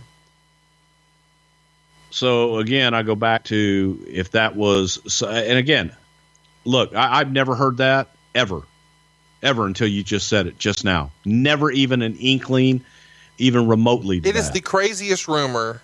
Like, I thought it was the craziest rumor I'd ever heard before, but now this is like, wow, there's a whole nother layer to this craziness. Yeah. I think it's people just wanting to create something. Sensationalize it. Yes. Because I can guarantee you one thing. If that were the case, I don't see Vince ever succumbing to putting Randy in the Hall of Fame or having anything to do with Randy Savage. If that actually happened, then he wouldn't be there now. No. Is that not the most ridiculous? That's just, I mean, to me, that's just sensationalism, crazy bullshit of somebody trying to make up shit and trying to rationalize something that they can't understand. And I don't know why. And like I said, I have asked Vince point blank, just the two of us in a room. And he completely ignored it. And his non-answering, his don't go there, his everything, said, okay, don't go there. And we had that kind of a relationship that I'm not gonna poke the dog. So let's just say this. When you're saying he has the attitude of don't go there, there's fucking something. There is something, but maybe there had to be something, but to be to that magnitude, no, I don't believe it. And if it is, then you know what, you got one over on me. But I don't believe that. I think that's just a vicious, nasty rumor that somebody's trying to sensationalize something to rationalize something that they can't rationalize and or understand. It's crazy. And aside from Stephanie herself coming out, nobody knows. And saying that, no one will ever know. Yeah. Well, she's not gonna. I mean, if that was even remotely true, and I don't think it is. Let me be clear. I know I'm going to get a bunch of hate tweets on this, but I just... Let me put it this way, Conrad. I've had some really deep conversations with Vince McMahon, right. and we were friends, and we talked about any and everything under the sun that you could possibly imagine. Right. There's no way. Absolutely no way. That just sounds like sensation. That just sounds like something your buddy in Greensboro would come up with. But it does. I mean, and it just, it's that's sensationalist, just complete bullshit, in my opinion.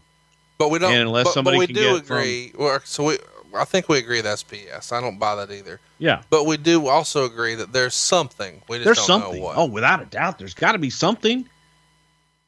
Dude, we every year when we would have a Hall of Fame time, we would be asked to submit, people for nomination to go in the Hall of Fame. Who do you think should go in the Hall of Fame? Every year I had two names on my list. Randy Savage and Howard Finkel. And it finally got to the point where we were told, don't put Randy on the list. Wow. And take Howard. Howard would go in posthumously. And I was like, what the fuck? And Howard eventually went in, and Randy eventually went in. But it was crazy. But those would be the two names for years that would be the first on everyone's list.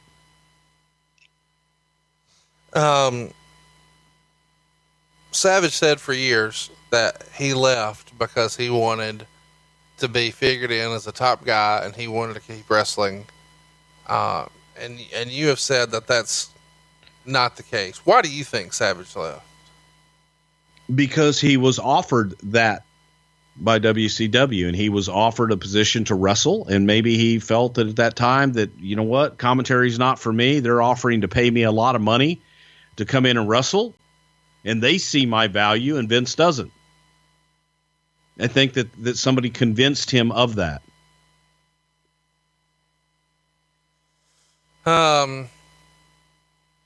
If you think if Randy had it to do over again, would he have picked wrestling over baseball? Yes. Because baseball was his first love, but you think in the end he would have still picked that? Yes, because Randy Savage is strong on family. And I think Randy would have wanted to support his dad and his brother. I feel like I should mention, when we're having this conversation about Randy, being too quote unquote old to wrestle. Oh, I was going to bring that up. That he was, 42. Yeah. Chris Jericho, is 46. AJ Styles is 40. It's hard for me to imagine that 6 years ago, we're having a conversation about Jericho being too old, because that talk really started when Randy hit 40. And sure, that's the age AJ Styles is now. And the idea that AJ Styles is washed up, quote unquote, in 2 years, it just seems ridiculous to me. Yep. And nobody said Randy Savage was washed up. It was Randy Savage wanting to make a conscious effort to get out of the ring, stop taking bumps. He was beat up, and to do something else for his long term.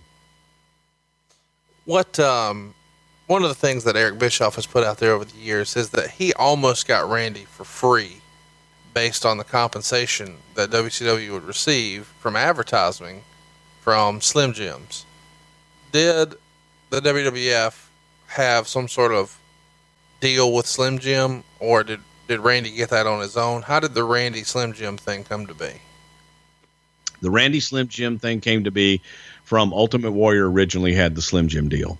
We got it for him, and this is how I think I told the story in the Ultimate Warrior deal about how Warrior would sit there with a spittoon and bite into the Slim Jims and then spit them out because they disgusted him. Yeah.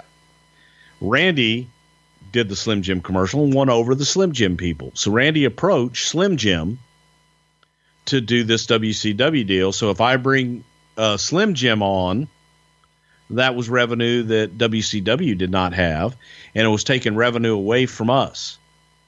So the Slim Jim deal, I guess, was up, but it was Randy going and being able to take that with him. In a weird way, Vince kind of paved the way for Randy to leave and putting him in that Slim Jim spot. Isn't that ironic? Yeah, really is. But Randy, Randy made the most of it. Of course, Randy Savage passed away on May 20th, 2011.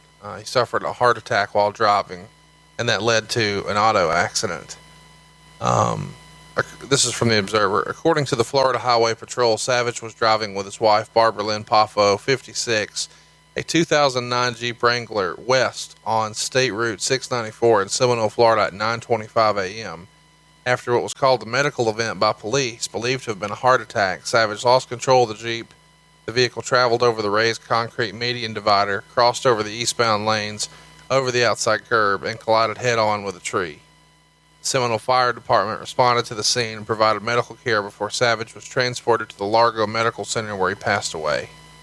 His wife was taken to the Bayfront Medical Center with minor injuries and released that afternoon.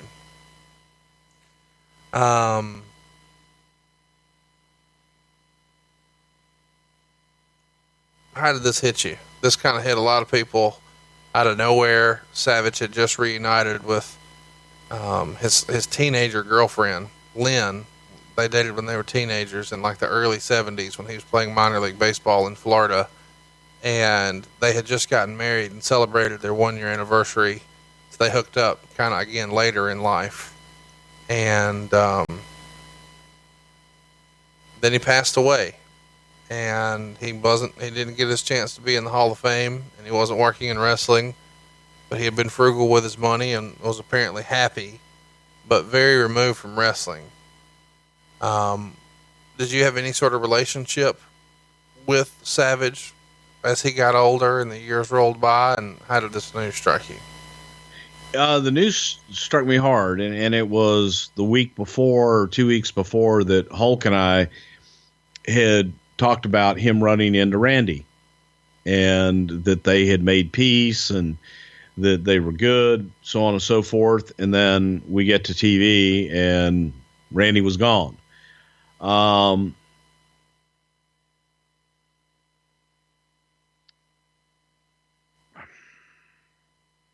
It was hard. You know, Randy is one of the few guys that I look back and was a friend that I traveled up and down the roads with. I spent time at his home in Florida with him and Liz.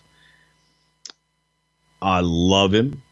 And it was difficult because there was no closure with us. When he left, we had one conversation and that was it. And we said, okay, I love you and I love you too, and wished each other well. And that was it. And I never had any conversations with him beyond that after all those years. And I regret that. I wish I could have hugged him one more time and told him I loved him. And he was a special, special guy that he taught me a lot. And Randy said to me one time, which sticks with me, and I tell my kids this. He would talk about the movie The Kings of Comedy, and I've never seen it, but apparently there was a scene in there where the brother is a manager of the comedian, and Randy is telling me this story that the brothers are fighting, and one brother says, I took care of you all these years, and the comedian just looks at him and says, yeah, but you could have been nicer. And Randy turns to me and he says, you're good, but you could have been nicer. And that always stuck with me, because you would get in that bubble and you didn't care who you offended or how you talked to people. And Randy summed it up for me in that analogy.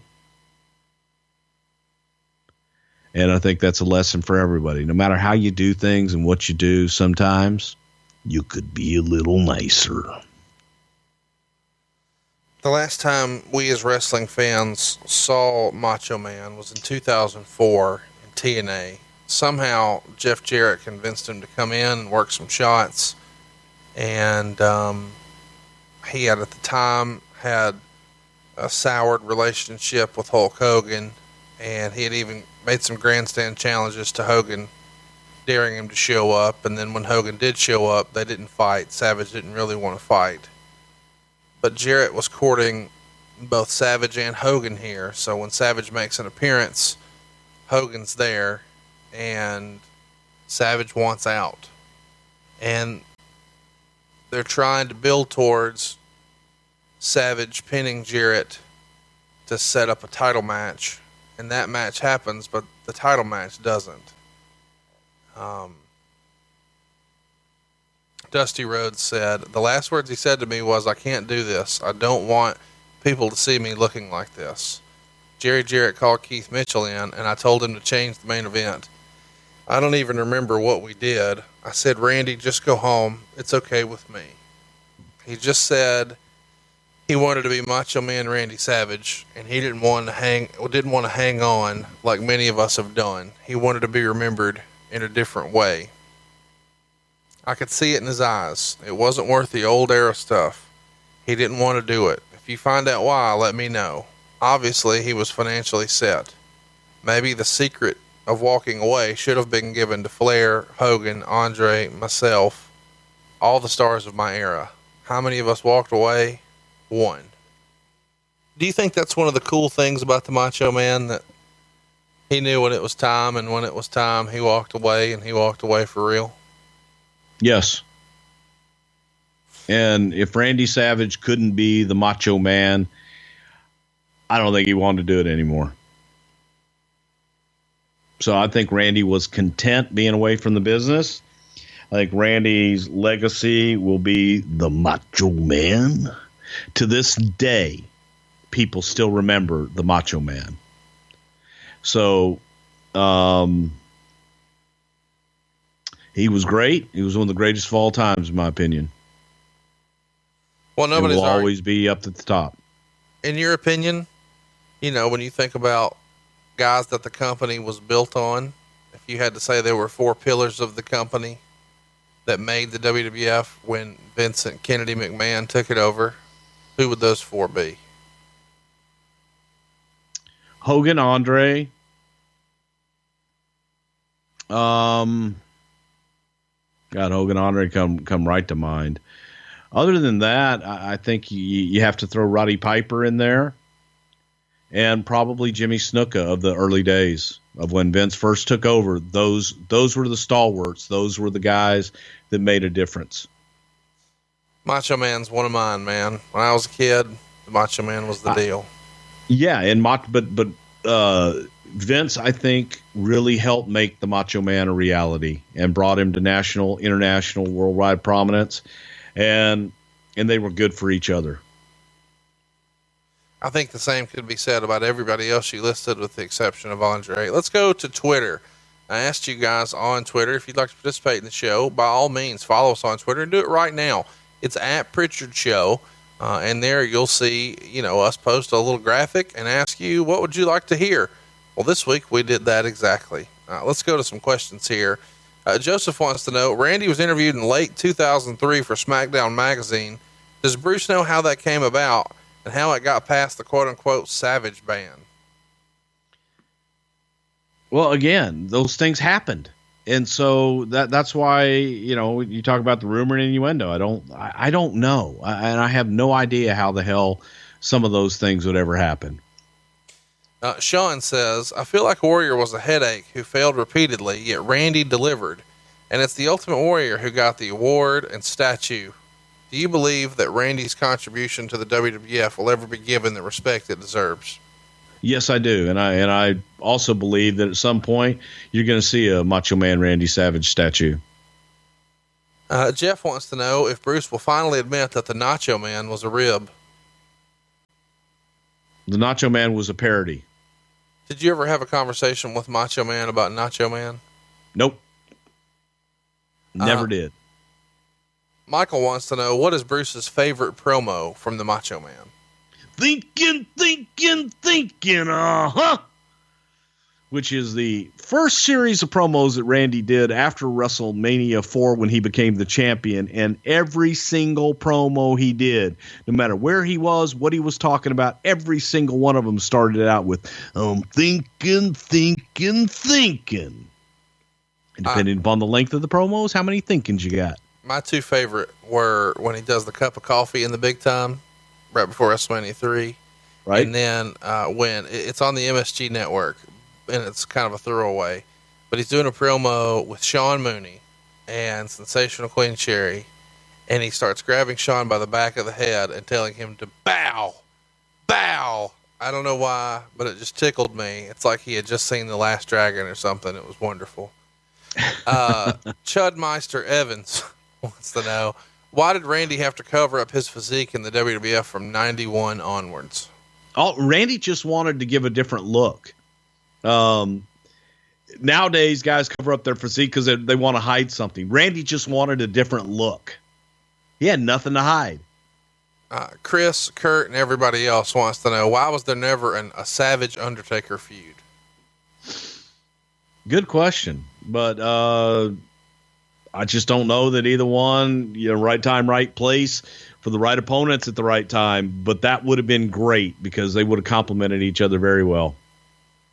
Ronnie asks, Lanny Poffo always said that Randy wanted the entire Poffo family inducted into the WWE Hall of Fame. Do you know if that's true, at least when you were there? And according to the rumor and innuendo, Randy got that idea when the Von Erich family went in as a whole.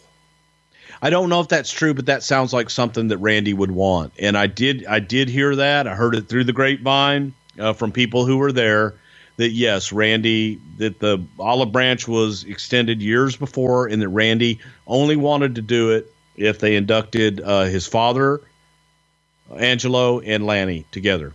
Josh Kuhn wants to know, why was Macho's dad Angelo never used, and was there heat because he wasn't in the Legends Battle Royal? Well, he was in the Legends Battle. Well, okay, hang on. We go back. He wasn't in the Legends Battle Royal in the Meadowlands when they brought everybody in, and there was heat with Randy.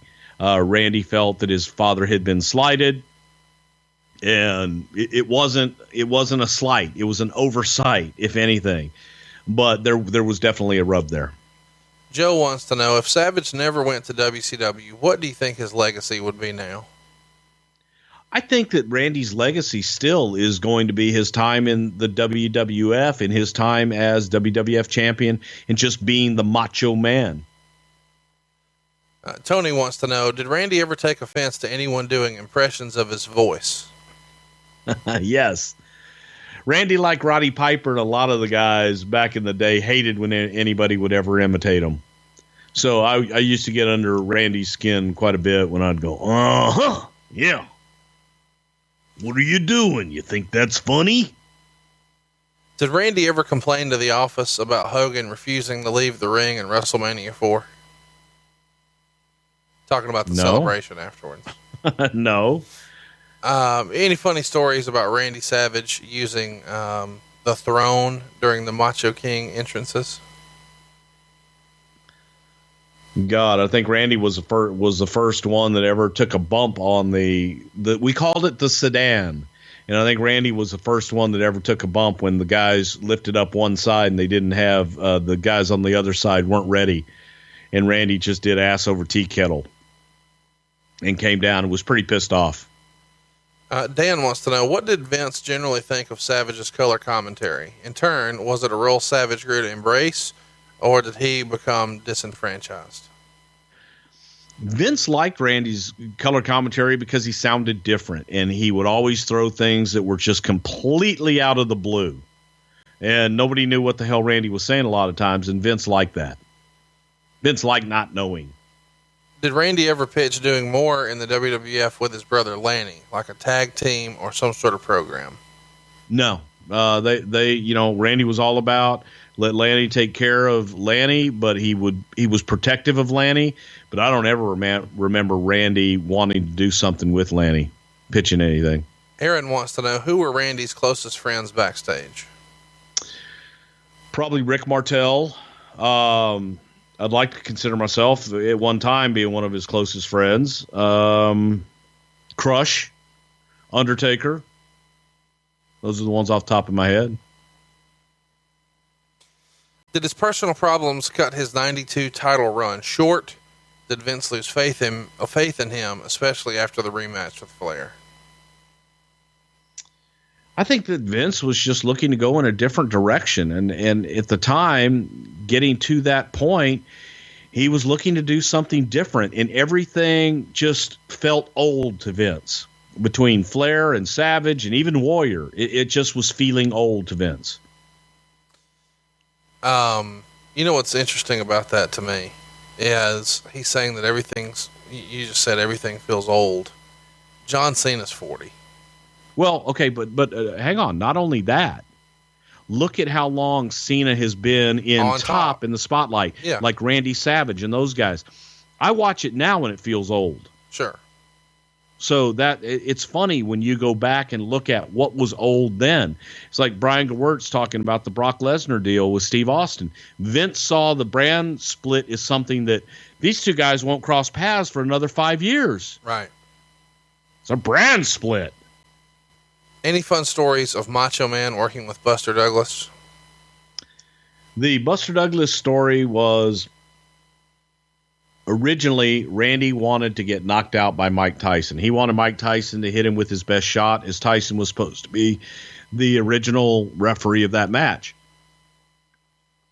When Buster came in, Randy wanted to do the same thing. Guy knocks out Mike Tyson is going to knock me out.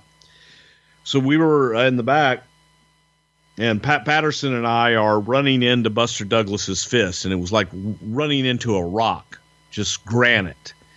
Thinking, man, if this guy throws this, that ain't gloves or anything on, he could break your jaw. And Savage was like, go ahead and break it. Good for the business. So Randy told him, says, hey, I want you to hit me. I want you to hit me with everything you've got. If you don't, I'm going to get back in your face. So if you go back and watch it, and I don't know if they edited it out in later years, but live, Buster whiffed on the first punch. And Randy went down and got right back up and pie-faced him and called him a bad name. And Buster Douglas came back and tapped Randy on the jaw. Did you ever hear Randy Savage's rap album? Nope. Do you know if anybody in the company, I mean, do you recall that ever being a topic of conversation? Can't say that I have. I obviously never heard of it, so I don't remember anybody talking about it, or else I would have heard of it. No, never heard it. To start with Freak Out, he was on Slam Jam and did a freaky song. Lots of questions about this, and it's always just kind of been a joke amongst fans because he was so fired up. But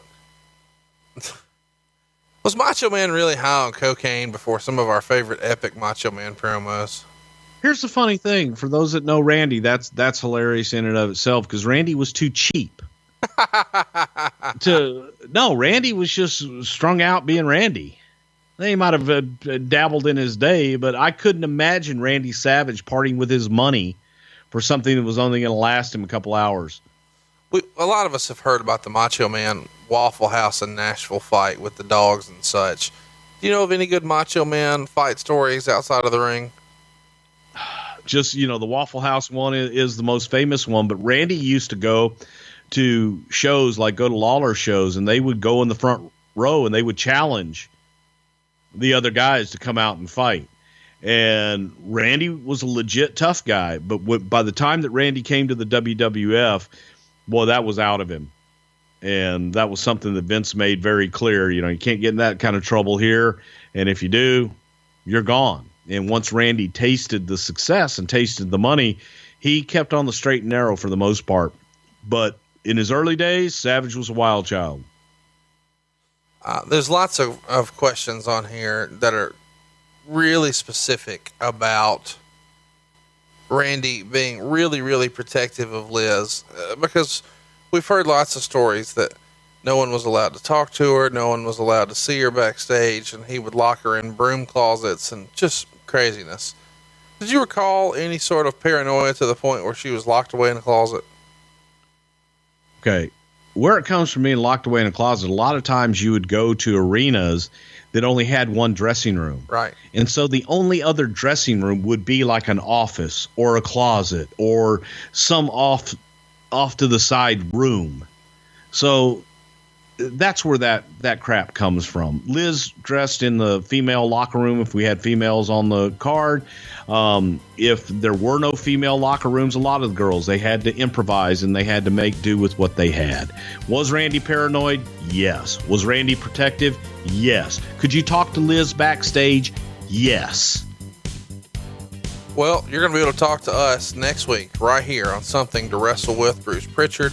And we want you to vote on what you're going to hear next week. We're going to be back at you next Friday at noon. There's only one place to catch us and this poll, and that's over at facebook.com/something to wrestle.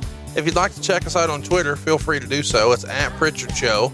He is at Bruce Prichard. I am at Hey, it's Conrad. And we have a poll for you. Now, Bruce, we haven't talked about this. I actually have 5 topics that I think would be worth covering, but I'm going to need you to drop one. So I'm going to give you 2 shows, and I want you to pick one, and then we'll take the other one off. How's that sound? Okay. We're going to cover an Unforgiven, or at least going to have one on the poll. The question is, will it be Unforgiven 05 or Unforgiven 06? Let me run you through 05. Kurt Angle and John Cena, Shawn Michaels and Chris Masters, Lance Cade and Trevor Murdoch against Hurricane and Rosie, Matt Hardy versus Edge in a steel cage match, Shelton Benjamin and Kerwin White, Big Show and Snitsky, Trish Stratus and Ashley Mazzaro taking on Victoria and Tori Wilson, and Ric Flair and Carlito for the Intercontinental title. Now here is Unforgiven 06. John Cena and Edge in a tables, ladders, and chairs match, Randy Orton and Carlito, Trish Stratus and Lita. DX, which is Triple H and Shawn Michaels, against Mr. McMahon, Shane McMahon, and the Big Show in a Hell in the Cell. The Spirit Squad taking on the Highlanders for the tag titles. Kane versus Umaga.